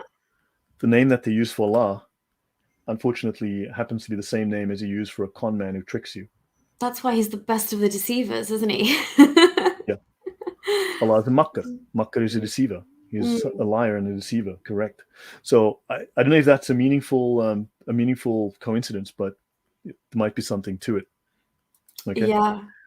I think Jojo is very, very hurt because he's not trying to say that he was afraid and scared. That's why I had to delete all these comments. You know, Yeah, I saw what a, something previously as well. I thought I'd look into it after this stream because I can't really focus at the same time. But yeah, apparently it's they were deleted for a reason to do with safety or something. yeah, yeah, no, definitely safety. Sure, sure. Okay, so the Quraysh had an idol bar well in the middle of the Kaaba called Hubal. Hubal seemed very important in Islam. Okay, an idol. Then, if you notice here, Hubal was an image in the middle of the Kaaba. Indeed, the greatest of their images. Oh my golly! So Muhammad's tribe worshipped Hubal, and it's referred to that blah blah blah. And they used to call "Arise, Hubal, make our religion victorious." So instead of shouting Allahu Akbar, they would shout Hubalu Akbar. Wow. Okay. Yes. Right, and then they Because there's that stopped thing as well, using, yeah, right? Allahu Akbar. I don't want to get this wrong, but the meaning that we're told is like God is great is wrong because it's actually like bigger, he. Yes, exactly. It's larger than, yeah, we have a bigger rock than you. precisely. My rock is bigger than yours, kind of thing. Correct. No, exactly. That is true. That is correct. So notice if they took the Jewish custom to not use the name of God, they would call him Allah, their God, instead of using his name. That's why Yeah, Allah is the God with no name. yeah, precisely. It's almost like a stand-in name for Hubal, right? Correct. Right. And then Abdul Muttalib was praying to Allah, and Abdullah Muttalib stood by Hubal praying to Allah. So Allah is, the way it's written is very odd. You'll find that they do this weird sort of writing style, but Hubal is Allah. Hubal was called Allah. Right. Okay. Yeah. And Hubal was in the middle of the Kaaba. And Hubal stood by a well. Okay. And then notice Abdullah was Abdul Muttalib's favorite son. He was the father of the apostle of Allah. And Abdul Muttalib stood by Hubal. Right. So Hubal comes up a lot. He's the greatest and most revered of the Qurayshi idols. I was just And going to if they say, wanted so to he's circumcise a the. boy, sorry? Sorry. I was going to say, so clearly Hubal was obviously, we can assume that the largest idol within the Kaaba when Muhammad went to destroy them. Yeah, correct. As you know, Muhammad was pointing his stick and chanting, and then the idols would fall over and destroy themselves. So Abdul Muttalib, yeah, he was waving a stick like Harry Potter. And then before Hubal, in the middle of the Kaaba, where he stood and prayed to Allah. So understand, Abdul Muttalib took Muhammad when he was born, before Hubal, in the middle of the Kaaba, and he prayed to Allah. So Muhammad's grandfather took Muhammad and consecrated him to Hubal. Damn. Okay. And then they try to find a foster mother for him who happened to be an Ethiopian. So an Ethiopian Christian woman. So, yeah. And then you abstain Who would have spoken Ethiopic, right? Correct. And she was with him until his death. Wow. She was with him from the time he was born. So Ayman was with him apparently until the time he died. So she was the closest woman to him. His mother wasn't there. She was the one woman who was with him continuously through his life. So we can assume a good amount of influence. For sure. Yeah. And a good understanding of the Ethiopic language by Muhammad as well. Correct. So Muhammad was consecrated. So now notice that they rejected the idea of Christianity. They rejected Judaism. They wanted to find the original religion of Abraham. But notice they say here, Zayd bin Amr abstained from idols and animals that had died, blood and things offered to idols. This is actually, oddly enough, taken from the 7 laws of Noah, which are the precursor to the 10 commandments. Mm-hmm. Right. This actually is from the 7 laws of Noah. This is taken from that understanding, the Jewish understanding of the early law before the Mosaic law. Because before the law of Moses, what was the law? Well, that would be the law of Noah. Mm-hmm. Yeah. Which is and 5 of the laws of Noah are word for word in the 10 commandments. The 10 commandments are just an extension of those. So here he's actually talking about the 7 laws of Noah, which is taken straight out of Judaism, which is very, very interesting. Yeah, most definitely. And then, of course, none of you follows the religion of Abraham but I. So clearly, they're stealing from Judaism, but they're rejecting Judaism at the same time. And also, am I to worship one Lord or 1,000? If there's many as you claim, I renounce Allat and Al-Uzza. So Muhammad and his friends used to worship Allat and Manat and Al-Uzza. And I will not worship Hubal, though he was our Lord in the days when I had little sense. Wow, okay. Although he was our Lord in the days when I had little sense, right? So can we assume then, let's just say even with this almost imported pantheon now or whatever's happening as things are changing, Hubal is the chief god, and then you've got Allat, Al-Uzza, and Manat? Yeah, those were the Nabatean gods. They were brought. Now, the thing is that, oddly enough, Hubal was an immigrant from Syria. Right. Okay. One of these guys, Zayd bin Amr or someone, I'll get to that story in a second. Sure. So what happens is, here it is. Hubal, a 3rd century immigrant from Syria. As for the introduction of idolatry among the Arabs, the explanation currently in favor places the responsibility on Amr bin Luhay. He brought back to Mecca from Syria an idol of Hubal. Oh, damn. Others say from Mesopotamia. Yeah. Now, what's interesting is Al-Uzza, there's another story that says the very same about Al-Uzza. She was brought from Syria, which means very possibly that Hubal and Al-Uzza are the same. Oh, wow. Okay. And so that would, but so Hubal would in that sense be amalgamated with that god, and would it still hold the primary position? Because this is the god that Muhammad's father himself chose to go in. Oh man, I don't know, but it could be. Look, this is hard. I mean, it's really hard to determine, but the chronology is broken. It's very hard to make a proper chronology out of this. Okay. So yeah, it depends. And also, as you said, that names get like flipped around and interchangeable at some point. Genders get switched. Genders get switched. They switch genders. It's really confusing. But there's just this interesting story, right? There's just this story. Like Dean Kruger. No, you do not learn this in the madrasa. You should read look in my folder. In the madrasa manuals, the madrasa manuals are themselves very interesting to read. I've read a couple. And then notice idolatry is not. Now, according to Abu Zayd and others, okay, this is within the Encyclopedia of Islam, if I recall, it says here, idolatry is not directly opposed to Tawhid in Islam. No one would be stupid enough to identify the creator with a piece of wood. According to Islamic scholars, the error of the idolaters is that they imagine that Allah has a form. Okay, that's interesting to me as well because I mean, even in the Quran, like they talk about God's shin and what you'll see of God in the like in the hereafter, but also God's hands. God's got like descriptions of two right hands as well. He has two right sides. In fact, he has two Yeah, right sides, therefore he has two right hands. yeah, exactly. And something about when his shin will be displayed as well on the day of judgment or something else, something relating to that. But Yeah. even God in a form like fashion has come through all the way to the supposedly monotheistic Quran that we have today. But this is so over here they're saying that nobody would be stupid enough to mix the real concept of God with something like a piece of wood. Is that why Yeah. Tawheed and idolatry aren't necessarily directly opposed because nobody could think of doing such a thing? Well, no one would say that that idol is the God. It's a representative, it's a representation of the God, but it's not the God itself. So they're saying basically that idolatry does not oppose the major doctrine. I mean, this concept of Tawhid, right, which is so critically fundamental to Islam, this belief, right?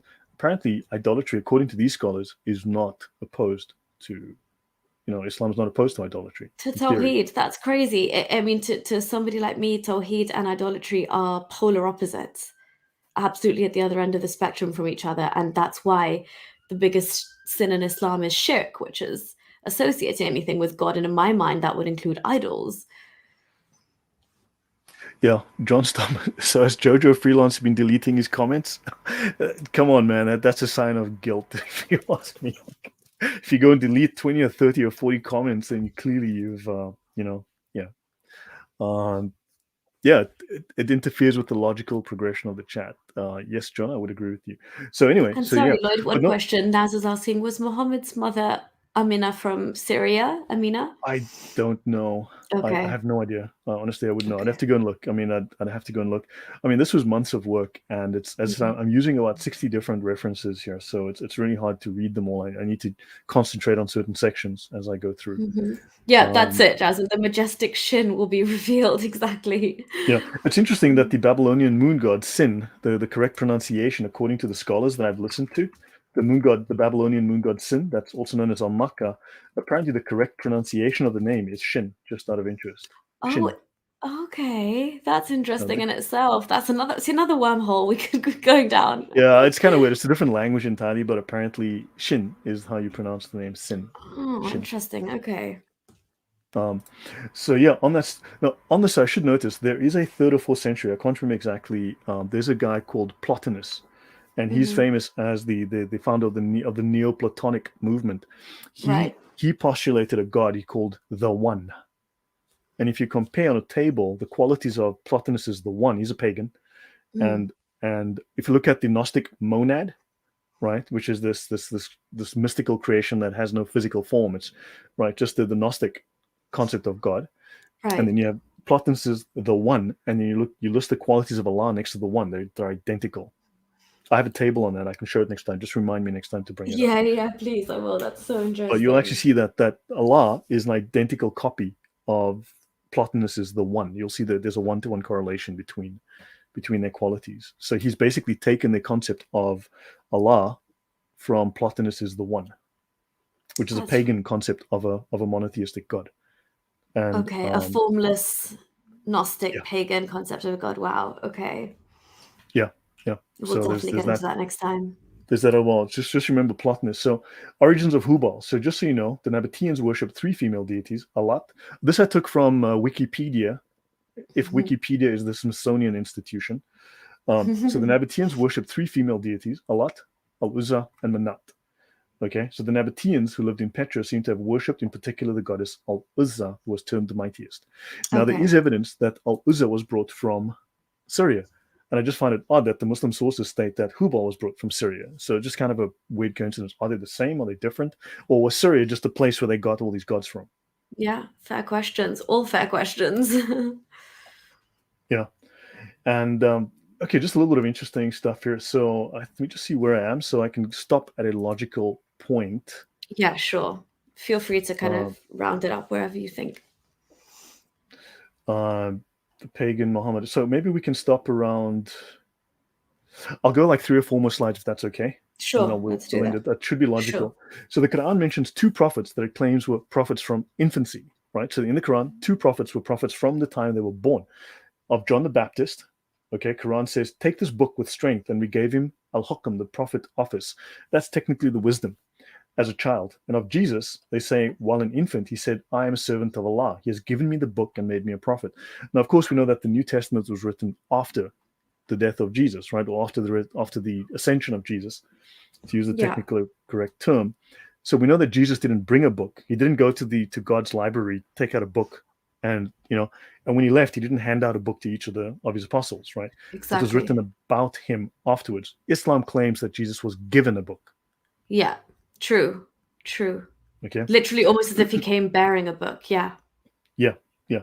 And this Jesus is from the gospel of the infancy. So all of the stories, so Mm. most of the stories within Islam can be traced to either Christian folktales, Jewish folktales, children's stories, as well as mystical tales, or they're taken directly out of Gnostic stories, Gnostic books, Gnostic gospels, right? That So would this make story, sense to me. Even as a yeah, lay ex-Muslim, that would make sense to me why there's so much kind of mumbo jumbo confusion. And again, why they can make claims like, for example, about Jesus with that level of confidence here, if they are extrapolating from things like the gospel of the infancy.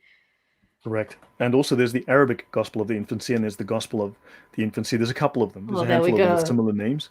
There's a whole Yeah. bunch of them. So you can trace just about every story. I have a set of slides on that I've been working on for a while. So you can trace every single one of those Quranic stories to a pre-existing Jewish or Gnostic story. Yeah. Wow. Okay. So, and sometimes word for word, sometimes very close. Otherwise, sometimes it's like identical, same story. So this Yeah. this is from the Gospel of the Infancy, and also the John is taken from the Mandaean Gnostic teaching. The Mandaeans, they're a Gnostic group. They're called today. The Mandaeans are today called the. Oh, good grief! They exist in Iraq. They actually exist today. I can't remember, just for some reason I've forgotten their name. They're given a different name, or they're called the Mandaeans today. Anyway, this group exists in Iraq today. They are Hmm. Gnostics. They're supposedly Okay. the last existing Gnostic sect, but Islam claims to be Gnostic. They revere John and they hate Jesus. If They claim anyone Jesus. knows the name that they currently go by, please feel free to drop it in the chat. Yeah, But that's really yeah. I don't know how I interesting. forgot it. It's just very odd that it skipped my mind now. Well, they're called something else in the Quran, and they call them Mandaeans today. So they're given Okay. a different name, but it'll come to me. Allah says to Muhammad, did he not find thee an orphan and give thee shelter, find thee wandering and in error guide thee? Because Muslims like to claim that Muhammad is a Muslim from birth, So he's right? They wandering in make error, orphan. though. Yeah. Yeah, but he's wandering in error. And of course, they try to fudge all of this. They try to claim, for instance, so the Quran uses the words dalan and hada. And these references are to him are basically implies that he's found by Allah in a false religion and guided to the true religion. So even according to the Quran, he was a pagan. But they try to Yeah. claim that he was a Muslim from birth. In fact, there are wonderful stories of Muhammad's mother is at home and she's about to give birth, and a light shines from her vajayjay all Yeah. the way to Busra in Syria. In other words, she shines a light 1,300 kilometers from Mecca to Syria, and this light shining out of her private parts lights up the palaces in Busra in Syria. Yeah. No, literally, It's this is true. No, it's true. It's true. What you're saying is so true. It just sounds even more ridiculous when you hear it out loud. I read I read the exact same thing. yeah. Um, So they he's that's actually that's the real foundations, by the way, of Muhammad's birth. In case you think we're having a laugh, Son Yejin, thank you so much for clarifying. You were right, Lloyd. thank They you. are still called the Mandaeans. Yeah, so they still call them Mandaeans. Yeah, they called something else in the Quran. I need to figure out what they called. It'll come to me. So, but anyway, notice now there are very few details of Muhammad's life with his first wife, Khadija. Okay, and of Mhm. course she's supposed to be 40 years old, but that's a magic number. Just like Muhammad was 40 when he got inspiration, that's a magic number. Mhm. And what happens is though that according to even Kathir and others, they state that the narration that claims that Khadija was 40 is taken from the weakest of narrations, and in fact it is Maudu, Okay. So right? so by their own logic and by their own standards, right, Lloyd? Not by our standards, Yeah, by theirs. Yeah. Correct, by their standards. So she's actually 25 or 26 or 28 or 32. They can't make up their minds, but she's somewhere between 25 and 28. Those are the accepted ages, 25 or 28. Those are the commonly Okay. accepted. Because how did she have 6 children at the age of 40 living in the 7th century Arabia? Mm-hmm. Yeah, So they that's can't true. reconcile that. But notice in the Musnad of Ahmad ibn Hanbal, the Mujtahid Mutlaq, the perfect, absolute scholar who's never wrong, right? You cannot be wrong. Muhammad says to his wife, "Oh Khadija, this is from the founder of the school of fiqh, the Hanbali school. I will not worship Allah nor Al Uzza. By Allah, I will not worship them again." And Khadija says, "Leave them." And the neighbor adds, Alat and Al Uzza were the idols which Muhammad and Khadija used to worship and then go to bed. So we know Mm-hmm. for a fact he was a pagan. Yeah, Later on, there they was call him even this Sabi. story, Right? right? Sorry if where there was like this Sure. curtain or there was illustration of one of these idols outside his house, and therefore Gabriel didn't enter. So I think I mean, and there were idols in their own home, and Muslims would say, "Oh, well, Muhammad was just guarding those for somebody else because he wasn't actually worshiping them himself," Correct. which is Correct. It's like the police catch you smoking a blunt and you say, no, it's not mine. I was just holding it for someone else while they went to the toilet. yeah, exactly. How convenient. Yeah. Um, so for instance, let's have a look here. Um, let's have a just, look at just side. on, yeah. Sorry. Sorry, go ahead, Lloyd. No, please go on. No, I was just saying, this is what Ishaq Ibrahim saying that re the light shining out of the Vijayjay all the way to lighting up the palaces in Basra. This is why they did not invent street lights. They have natural divine lights. That's Yeah, very true. exactly. So they didn't need it. Now notice this is Da'if Bukhari, Volume 1, Book 7, Hadith 340. For instance, someone mentioned the Sabians, right? Notice, so Muhammad leaves this pagan worship. Apparently he leaves that behind, but he still incorporates a lot of those elements into modern Islam. As we know, a lot of these Sabaean elements are still there. But it's possible he then becomes this heretic, this Gnostic heretic, this pseudo-biblical, pseudo-Jewish, pseudo-Christian heretic, right? So notice Muhammad is literally called a Sabi, right? Muhammad is Yes. literally called a Sabi. She asked where. They said to Allah's messenger, said, "Do you mean the man who was called the Sabi with a new religion?" So they brought it to the Prophet. So he is called a Sabi. And the Sabi, it's very inconclusive, unfortunately, whether it's the Sabaeans or the Sabians. It would Mm, seem this is probably the Sabians, right? Who okay. are the Mandaeans. Sorry, the Sabi, the Sabians, yeah. The Sabians are the Mandaeans, who are the Gnostics, who hate Jesus, revere John the Baptist, and they their prophet is Enoch from the book of Enoch. Right. So 2 men met me and took me to the man who is called the Sabis. And the Sabis are a sect of people of the scripture who recite the book of Psalms. And we know that they are Gnostics and they are heretics, according to standard Christian doctrine.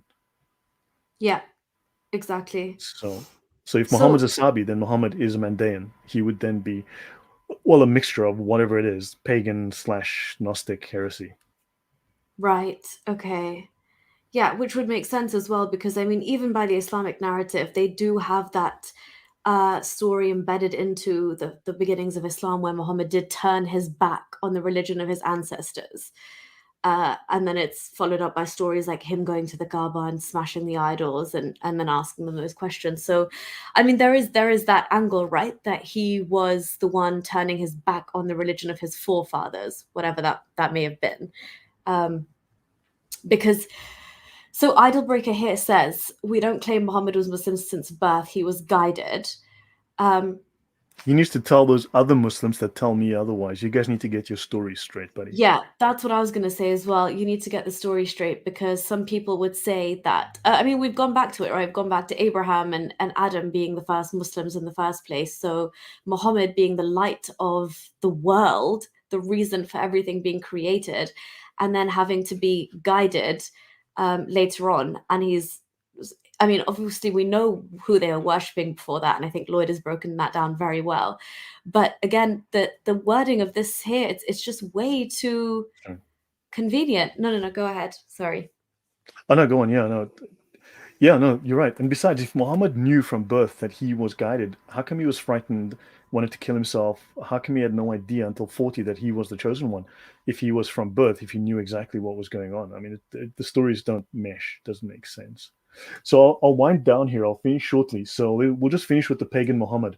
Sure. Okay. So Muhammad says in his younger days he had sacrificed an ewe to Al Uzza, And Yakut al-Hamawi, or Hamawi, in the article on al-Uzza in his geographical dictionary says, Said Abu Mundir said, it has reached us that the Prophet made mention of al-Uzza one day and said, I made an offering of a reddish-white ewe to al-Uzza when I was following the religion of my people. Now notice how Right. that contradicts the Sirah, where Muhammad was the light of the world. Muhammad was the first creation of Allah, was there with Allah before creation, in fact. Exactly. And And that's the problem. I think that's the problem which Idol Breaker and stuff have issues kind of dealing with the cognitive dissonance because within your own sources, they are saying multiple things here. It's shedding light on pre-Islamic Arabia, the pagan nature of it as well. But then also you're saying that the throne that God sits on is also embellished with the light of Muhammad, and every correct. human being to ever walk the earth as a prophet or the first creation by God was embellished with that same light. So how could that same man then be so misguided for most of his life? It makes no sense. Exactly. So while I'm here, I want to go back to something that we discussed previously. I just want to bring it up again. Yeah, sure. Um, so Roaring Man says, don't Muslims claim everyone was born a Muslim? Exactly. Well, they they claim do. that your natural fitrat, like your natural inclination, is to be a Muslim. Well, don't forget, if the soul of Muhammad is what infuses and gives the holy men of all the other religions their holiness, your soul is effectively a little piece of Muhammad, Yeah. because all of creation was made by Allah using the light of Muhammad.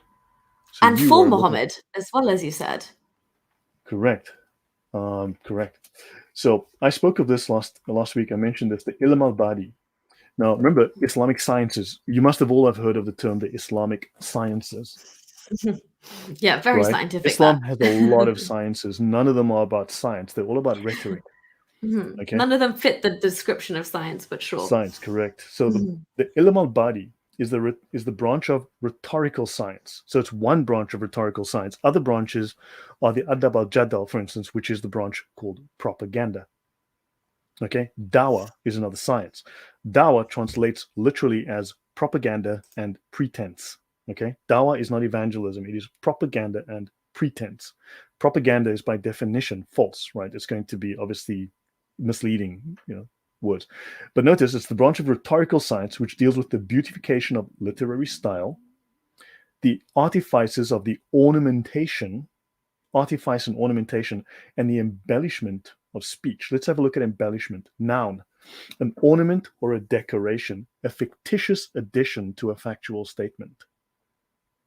Yeah. Embellishment means, you can see in this definition, a fictitious addition. Let's actually go and let's look up Mhm. artifice and embellishment quickly while we are here. Yeah.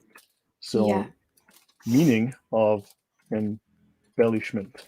I And in hope I layman's spelled it terms, just to put it out there, is probably like just adding a bunch of lies to spruce up a story or a narrative. right.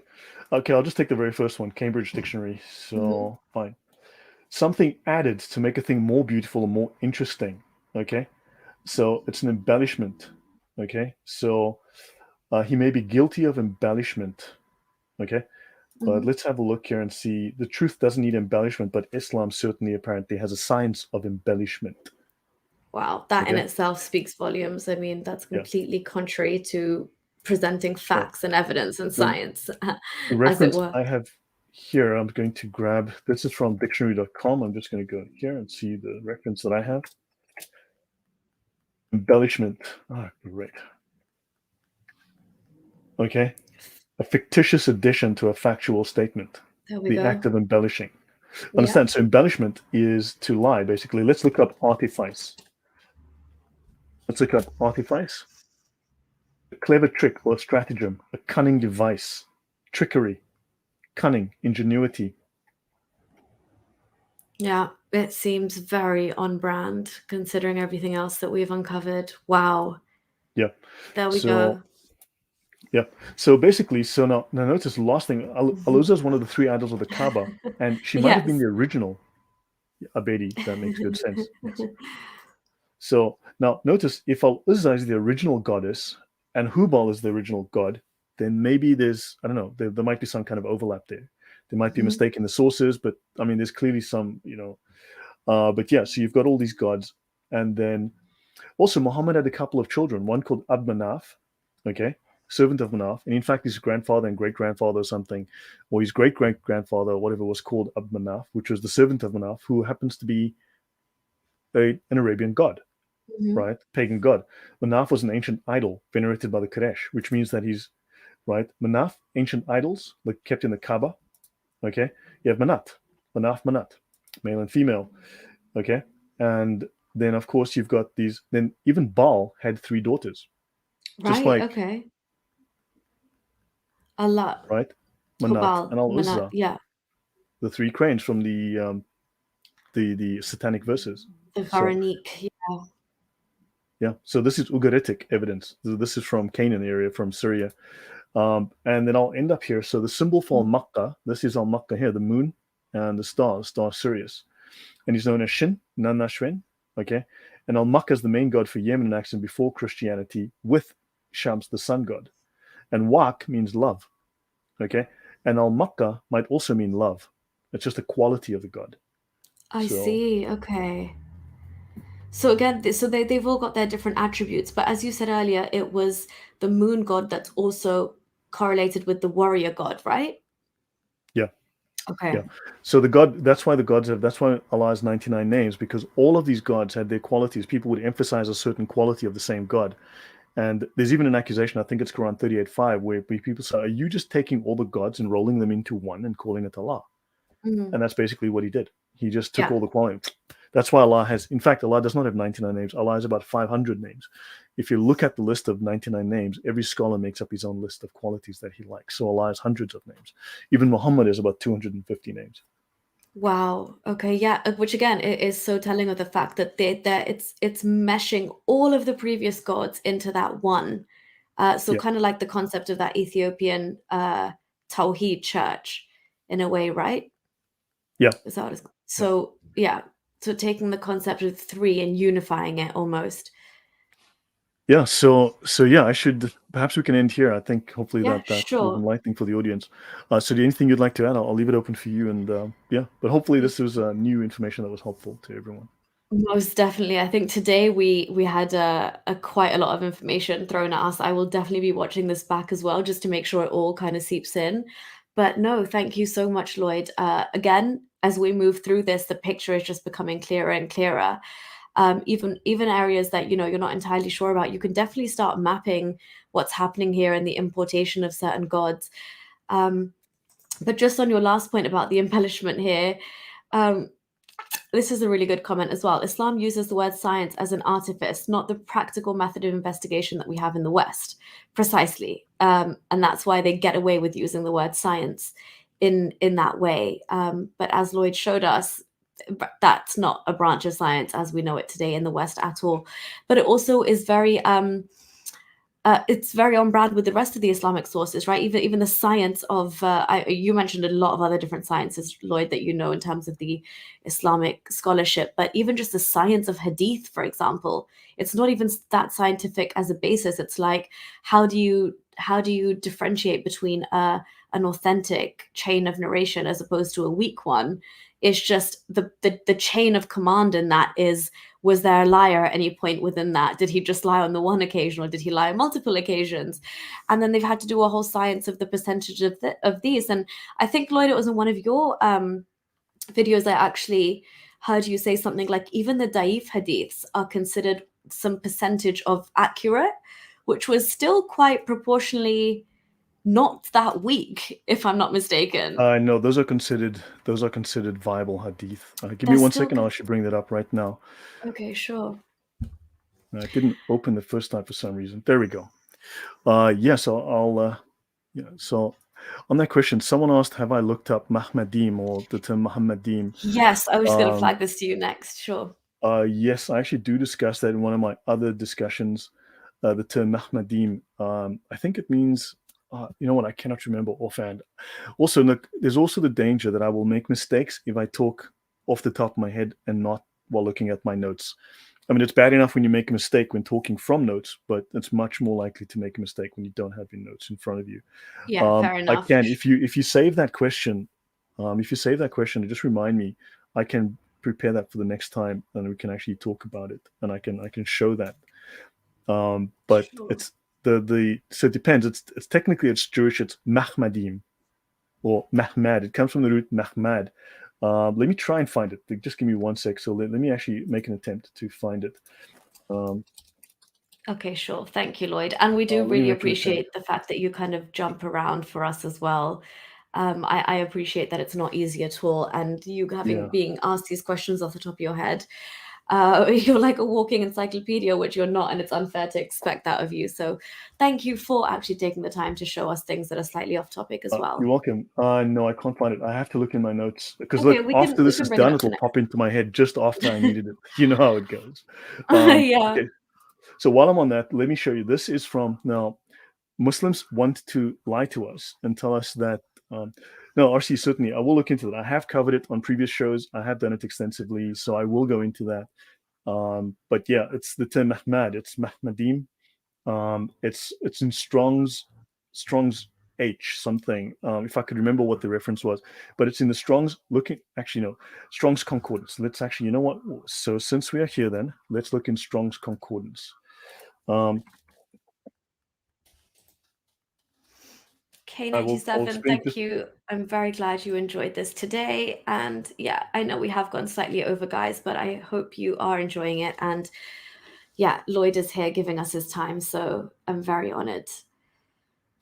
Strong's Concordance. Okay, fantastic. Bible Hub. I would prefer to do this on the Blue Letter Bible, but 1 Kings 20, verse 6. Okay, awesome. I would prefer to do this in the Blue Letter Bible. Okay, I like using the Blue Letter Bible for various reasons because it's such an easy tool to use. I'd recommend it if you're going to do that kind of research. So Strong's H 4261. 4261. There we go. Okay, thanks. Is pleasant. So they try to say this is Muhammad. Okay, so Strong's H 4261. Let's go have a look. So they try to say that it's a masculine noun, Mahmad, and so it's Mahmad, right? Mahmad, and it means pleasant thing, pleasant, desire, desirable, pleasant thing, delightful. Okay, so it has multiple different. You can see all the verses where it appears. Now they try to References. say that this is Muhammad. Now the Yeah. problem in Ezekiel is writing about his wife, and his wife dies or something like that. And he's Okay. talking about his wife in Ezekiel. Now, the thing is, if Mahmad means Muhammad in the first verse, then it's got to mean Muhammad in the other 14 times or so that it appears, Correct. right? And in various cases, for instance, there is Ezekiel of the prophet's wife. So Muhammad was then the prophet's wife. Yeah. So Muhammad Yeah. was Ezekiel's wife here. If you Okay. want it, then have it that way. Yeah. Yeah. So Muhammad is the wife of the prophet Ezekiel. And then also, God says in the Bible in various of these passages, for instance, he is going to destroy. Okay, he's going to destroy everything that you find to be Mahmad. So he says, I'm going to wipe out and destroy all of the Mahmad. Everything you find pleasant, I will destroy it. I will Desirable. take it from Yeah. you.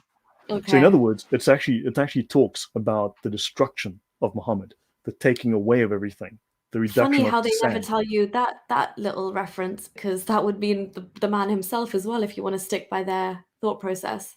Yeah, I actually have a discussion on this. I go through every single one of the places where it appears, and I show it in context, so you Oh, can see. And amazing. they try to claim that it's Muhammad, but the problem is that when you look at it, there's no way it makes sense. I mean, they speak of, and it's also about. I mean, it's in love poems and stuff like that, dealing with women, and you're like, okay, so Muhammad was a transgender crossdresser. Yeah. Yeah. You know, it Yeah. doesn't make sense. And then to answer the last question you raised, this is about the Hadith, the grading of the Hadith. Now, this is a collaboration between Al Azhar University, which is the most important and it's the most prestigious Islamic seminary in the world, as well as the Medina Munawwara Seminary, which is where Muhammad died, the city of the Prophet, Medina. So Yeah. these scholars are doing a new translation of Ibn Hajar al Asqalani's Fath al Bari. The Fath al Bari is the tafsir, just like you have tafsir of the Quran verses, you also have tafsir of Hadith.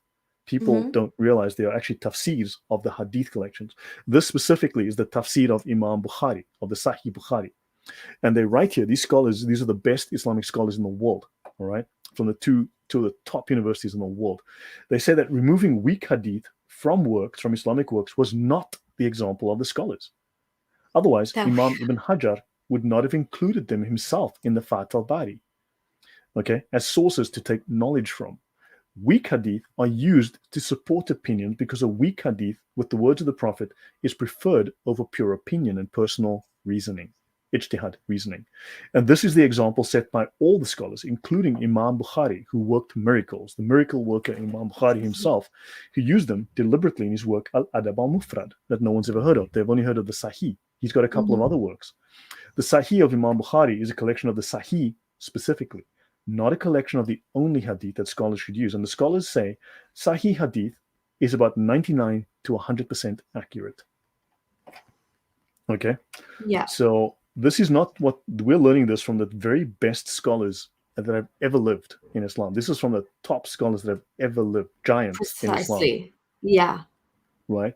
So a Sahih hadith is 99 to 100% accurate. Now, if you ask Idlebreaker, he will tell you it's da'if, brother. You know, yeah. he will tell you it's da'if. He will insist. Anything he doesn't like the sound of, he'll tell you it's da'if.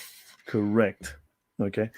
Now notice he's really saying it's altogether lovely, but I mean, if you look at the actual Greek, Hebrew, and you start going through it, it's pleasant, nice, and so on. So altogether lovely. He's saying that Ahmadim translates as altogether lovely because that is what Ahmad Didat used to say. Ahmad Didat obviously wasn't reading it from the Strong's lexicon. He was simply saying what he liked. Now, a Hassan hadith has about an 85 to 99% chance of being a completely accurate hadith. Da'if has a 45 to 85% chance of being entirely accurate. Even a fabricated hadith, a completely false hadith, has up to a 45% chance of being accurate. And they qualify this. They say the grading it was given may have been wrong. The fabricator may have spoken the truth. Weak hadith should not be treated like fabricated hadith because an 85% chance of being accurate is a very high chance. Exactly. Sorry, go ahead. Yeah, go. Please go on. That's what shocked me when I heard you say this the first time round, because I was like, a da'if hadith, if you push up the upper percentile to 85%, that's no joke. And the fact that what you've said earlier as well, that they said that even weak hadith are used to support opinions, meaning you don't do away with them entirely, or you don't just say, I don't believe that, or that's a weak hadith. They are actually used to further strengthen other hadiths. And then again, as Lloyd was reading out here, you've got the further problem of saying that the grading it might have been given was wrong. So a da'if hadith could potentially be a Hassan or Say hadith, but also the fact that, as they said, the person who's fabricated previously might be telling the truth in this instance. The same thing, you have, issues in a court of law, for example. Do you negate their witness testimony completely, or could they be telling the truth on this occasion? So this is a lot of murky water here. It's not black and white, as Muslims like to say, it's either say or weak, and I don't believe it. And that's literally the modus operandi they use is, if I don't like what it says, it's weak and I don't believe it. But according to your own institutions and the most knowledgeable Islamic scholars known to the world, this is what they're saying. Right. Now, yeah. And also, it says if you received 85% on your test, would you throw that out saying that isn't worth anything? They're stating this is very likely 85% true. So they're saying, don't toss it out. It's got 85% probability of being right. And they say even fabricated hadith are still studied because one scholar might grade it fabricated and another might grade that same hadith sahih. Yeah, well, there we go. Exactly. So again, Lloyd, just by going with this, we can't even rule out da'if hadith at all. It would almost be wrong to, based on this conclusion. Yeah. Correct. In fact, if we go into the Sharia, so I'm going to close this. I'm just going to go into the Sharia. Yeah. So let's have a look here since we're on about the Sharia now. Yeah, and I'll let you go after this, Lloyd, I promise you. Okay, so this is the words. So the Prophet said, okay, police be upon him. Okay, so, So the Prophet said, police be upon him. Seeking knowledge is an obligation upon every Muslim. The meaning of this hadith, although the hadith itself, notice this is from the Sharia, right? That's the Arabic on the right there. The meaning of this hadith, though the hadith itself is not well authenticated, being weak, it is true. Oh, wow. Okay, so they've actually categorically said that this weak hadith is still true. Yeah, they do speak about hadith at length here. Yeah. Yeah. Wow. Okay. Well, that just literally Because they consolidates don't the have a point. Sahih hadith for this. There is no Sahih. They've Hmm. only got this weak one. That's the only one they have. And in context with all the other statements from Islam, they say, okay, this weak one is 100% legit. It's 100% true. And exactly the same way that, growing up, we all heard this hadith of this woman who used to throw garbage at the Prophet, and he was so merciful towards her. I That am so apparently is glad you raised that. entirely Let me solve that question for you.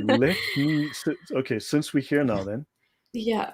Apparently that um, one is entirely fabricated, and yet they're willing to use that. So when you're taking a weak hadith and you're saying it's true.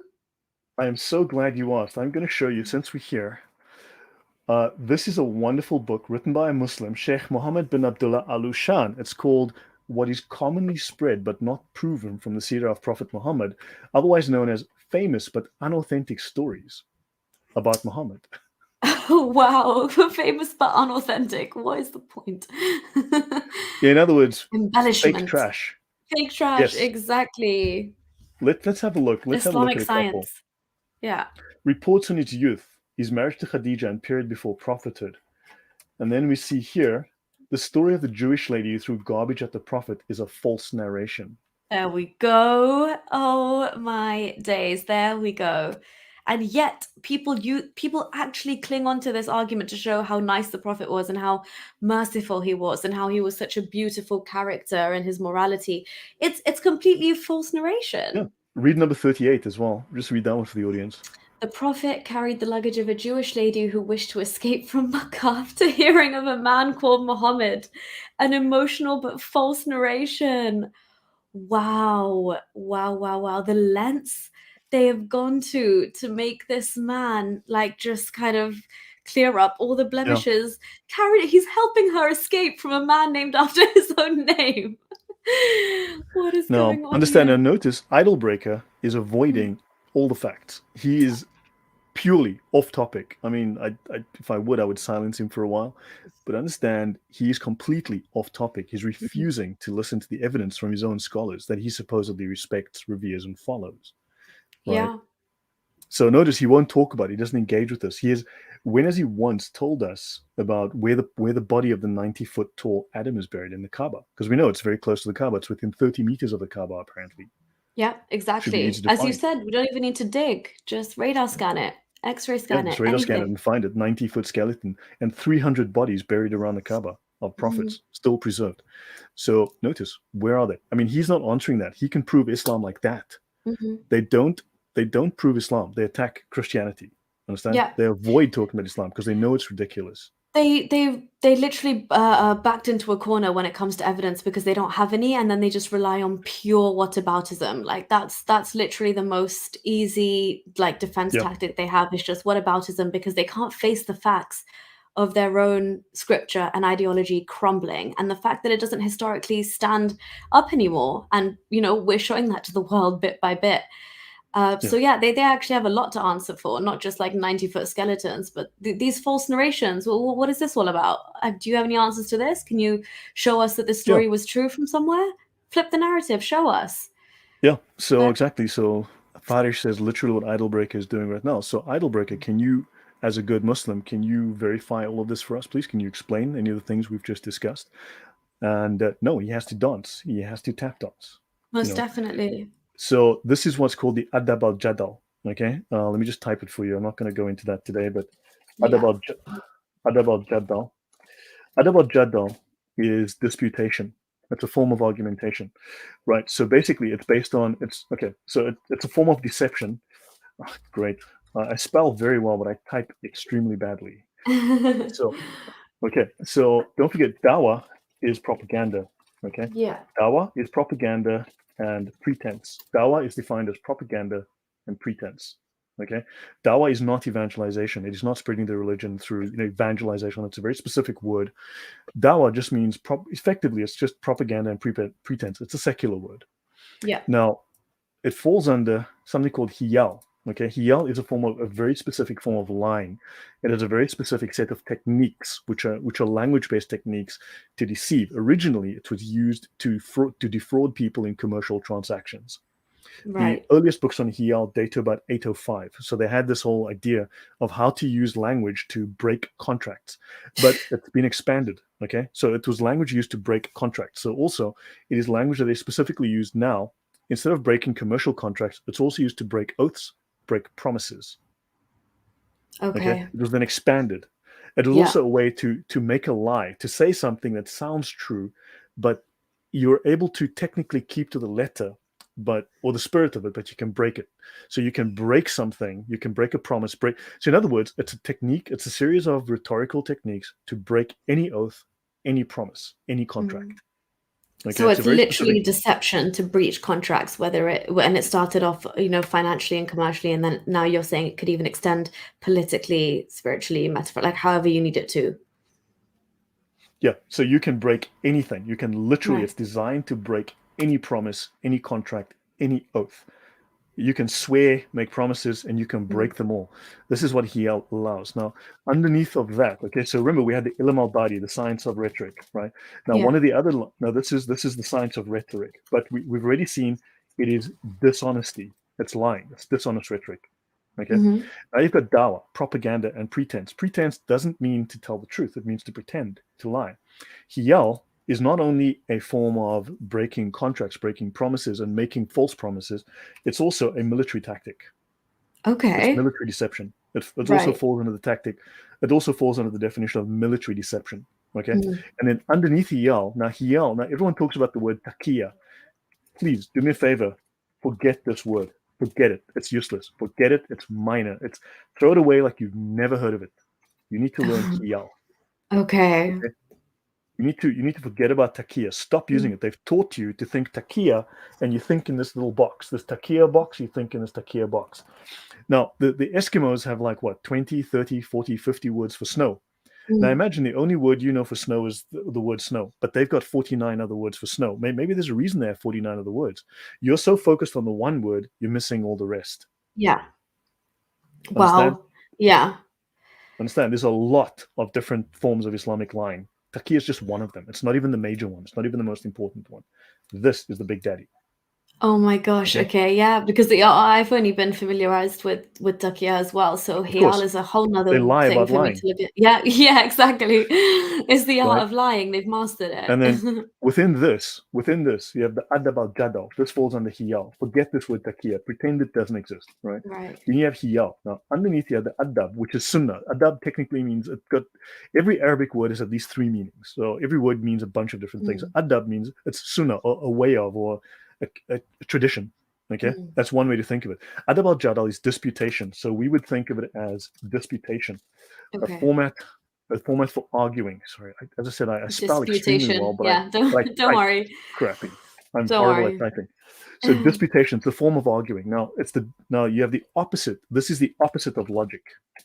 It is sophistry. Disputation is using sophistry. Sorry, see, I can't type. Oh, It's sophistry. Disputation is sophistry. no It is wonder Muslims are so specious good at logic. that. Okay, Yeah. it's called captious. Okay, these people. So it's captiousness. Okay, so the term captious. Captious means someone who's going to nitpick, isolate something small and try to embellish that and focus on, you said one small thing wrong, and they'll ignore the other 99 things that are 100% correct, and they'll pick the one tiny thing they can pick at, which is exactly what they're doing. It's a method. Now, understand, it's the opposite of logic. It's not designed, none of these methods, adabal jadal, hiyal, dawa, none of these are designed to take you to the truth. None of these True. methods are explicitly, it's defined explicitly, these are not designed to take you to the truth. They are designed to convince. And they're They're founded designed, in deception. It's deception to convince, or any correct. means All of them necessary are to founded in convince. Yeah. correct. Yeah, you have a very good understanding of this, and that's great. Oh, All thank of you. them are designed to convince, to persuade. They're not designed to be true. At no stage is there any emphasis within these definitions, within these doctrines about truth. It's all about persuasion. Right? Yeah. So it's the opposite of logic. It's entirely not designed to find truth. It is designed to persuade. Now, the final thing that I'm probably forgetting here is that, so in Western terms, the way we would best define it in Western terms is what's called heuristic dialectic. Right. Heuristic. Now you have Schopenhauer, the philosopher Schopenhauer, Mhm. find heuristic dialectic. So something that is heuristic. It's disputational. Dialectic is where you don't try and find the truth. It's like Marxist dialectic. Two things clash, and then you get this third form, which is Mhm. not true. You know that the one is going to overpower the other and it's going to prevail. It's not like these two things clash and then you find a unity.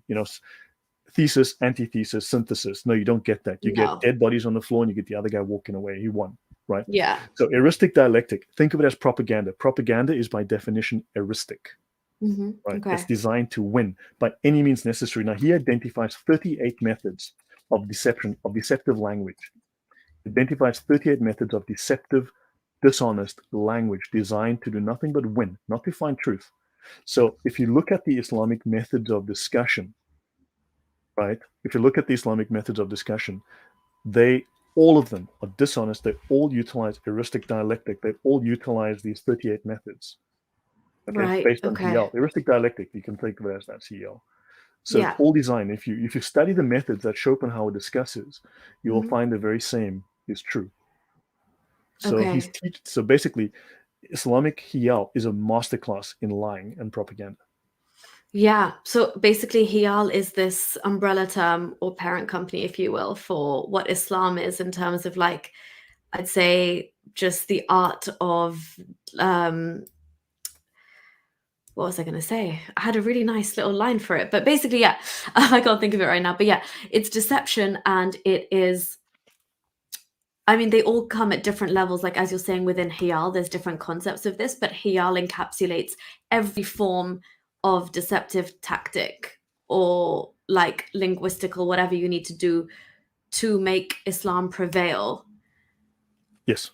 whether it's militarily, politically, or as a religion. As a side note, as a religion, number 10 on its list of things. Exactly. So let me see. So someone just mentioned in the chat there, the end justifies the means. Let me see. Someone just said it now. Mateos Rafael Negos Estefanos. He just mentioned the ends justify the means. He just stated that. Yeah. Oh, the Roaring Man said. Sorry. I'll just My find it. apologies. The Sorry, Roaring Man. I'm He said really the ends justify the means. Now, okay. it's a little further up. He does state that the Oh, ends got it. justify the Yes. means. Yes, Yeah. yes, yes. Now, understand this is actually true. When you look at the Sharia, you look at Islamic law, there are 6 pillars of Islamic law. There are 6 pillars within Islamic law. 2 of them are this one, al-darurat tubih al-mazurat and al-maqasid qadu min al-wasa'il, right? Which is necessities permit the forbidden and the Mhm. aims are more important than the means. These are 2 of the major pillars of the Wow. Sharia. Wow, okay. So it literally is a case of use whatever means necessary Yes. to justify your end and achieve your end. And we saw today a lot of that has to do with dominance and Yeah. power and servitude and subordinance and subservience and punishment for everybody that doesn't fall in that category. Yeah. So notice Idlebreaker will not engage with the content. He's constantly going to change the topic. This is sophistry. They learned this from the Greeks, from the Greek sophists. I mean, this is a more complicated discussion. That's a 2-3 hour discussion for another day to go into the actual specific details of Islamic lying. They have entire books on lying. They have entire chapters that discuss exactly how to lie, when to lie, and so on. They teach Yeah, how to lie within the Sharia. It's integral. It's not only halal. Okay, it's not only right, it is obligatory. commanded. Yeah. Yeah. Yeah, commanded and obligatory, as you said. And again, Lloyd, I'm happy to park that concept of Hyaline if you wanted to. We could even do like sometime in the future, kind of do like a deep dive into that and just go through the different versions of lying.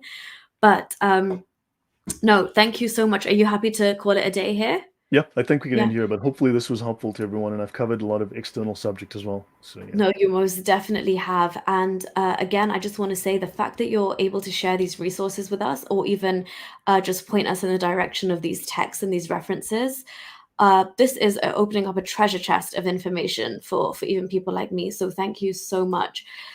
Trinity Matrix is saying, this is an amazing lecture by Lloyd. Everything fits so perfectly together, like a hand that fits perfectly into a glove. Thank you so much for your comment, and I'm glad that you liked it. And you guys are all benefiting from Lloyd's knowledge bank the same way I did, and I am continuing to. Trevor saying, thank you, Nuria and Lloyd, for a brilliant presentation.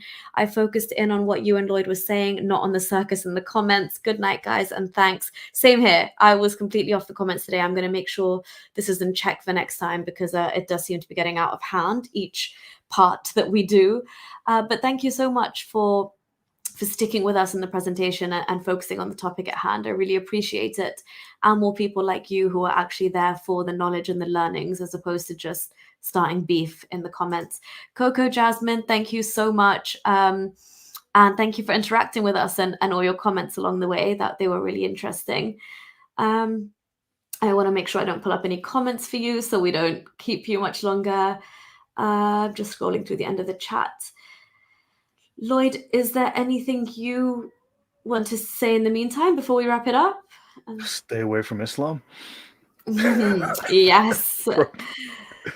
That's it for sure. Stay away from Islam. It is nothing but this, as Norse mythology is saying. It is deception. And as Lloyd mentioned, we haven't even touched the surface of the level of deception that it is. I feel like it's too dark. Like, I'm like, do I even want to know how deep this goes? But as somebody mentioned earlier, it is time to show this political, to kind of drop the facade of this religion and just this Islamic way of life and this harmless thing where I believe in one God and I do my Islamic practices. No, there's something a lot darker bubbling under the surface, and Lloyd is literally helping us uncover that. So yeah, it's definitely got to be done.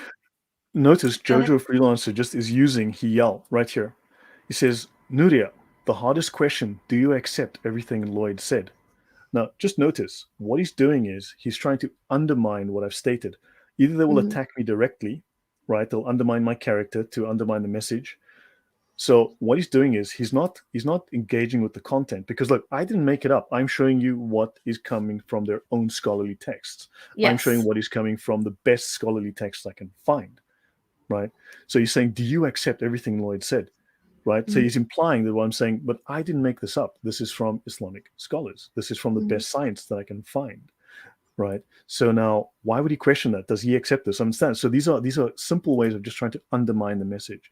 So there's lots of these subtle tricks. And also like attributing an agenda to what you're doing here just because of, maybe the worldview that you have. And again, that's what I think is not acceptable here. When there's research and there's knowledge and there's years of scholarship and material and time and effort that somebody has put together, this is just a question of like the 1+1 you did earlier, Lloyd. That's exactly what this is. This is facts and evidence speaking for itself, and I'm willing to take it for what it is, without having the bias of Lloyd trying to present an agenda here, which I don't think, everyone can see you're not here to present an agenda, Lloyd. You know exactly what kind of channel you're on. You know exactly what you and I have the common goal in mind to do. So yeah, to be honest, all of that stuff is getting a little bit boring, quite frankly. If you have anything to comment on the actual topic and the show at hand, and like Lloyd said, just come at him, refute him, show him sources to the contrary, because again, they're all there for you. They're listed. I'll put them in the description of this as well. And if you can't accept evidence and facts and scholarly works for what they are, then that's really not my problem. But we're here to just dissect that and shed light on anything we can in that way. But yeah, Abdi, thank you very much. I hope you enjoyed it. Bless all Eritreans. Yes, bless them all. Bless everybody. Happy Camper, thank you so much for the super chat. I'm very, very glad you enjoyed it. And yeah, feel free to be back for part 4, which we will do soon because Lloyd is busy in the next couple of weeks, as am I, but we'll definitely get something set up. Yeah, great show, guys. Use the sources freely available and check for yourself. Exactly. And thank you guys for showing Lloyd and I support as well amidst all that chaos. Thanks, Lloyd, NK. Excellent presentation, excellent presenters. We'll have to rewatch. Farish, thank you. I'm so glad I could make this entertaining. Yeah, thank you so much. Lovely comment from Farish. Yeah, so he says, this is my best birthday ever, so thank you very much. Yeah. Oh, well, we're so glad. And thank you for being here with us on your birthday, because you could have been doing anything else. But I'm glad you had a good one. John Stopman, thank you so much for being here as well. You are a constant on this channel, so thank you. And okay, criticism is expected. Sorry, this is I think what we should end on today. Like, criticism is fine and accepted. The Muslim world will get used to this. Yeah, well, let's hope so. We're kind of forcing it on them, but yeah. Again, nothing to hide here. Lloyd has absolutely nothing to hide. So there we go. All right, guys. Thank you so much, guys and girls, everybody watching, wherever you are, whoever you are. Yeah, Lloyd, once again, thank you. It's been over 3 hours today, so really appreciate No it. I way. want you to go Oh and my. relax. Yeah. I had I'm no so idea. sorry. Go Bye. relax now. Chill out. Thank you so much for being here. And yeah, until next time, everybody, peace out and see you for part 4. Bye. Thank Take you, care, Lloyd. guys. Thank Bye-bye. you.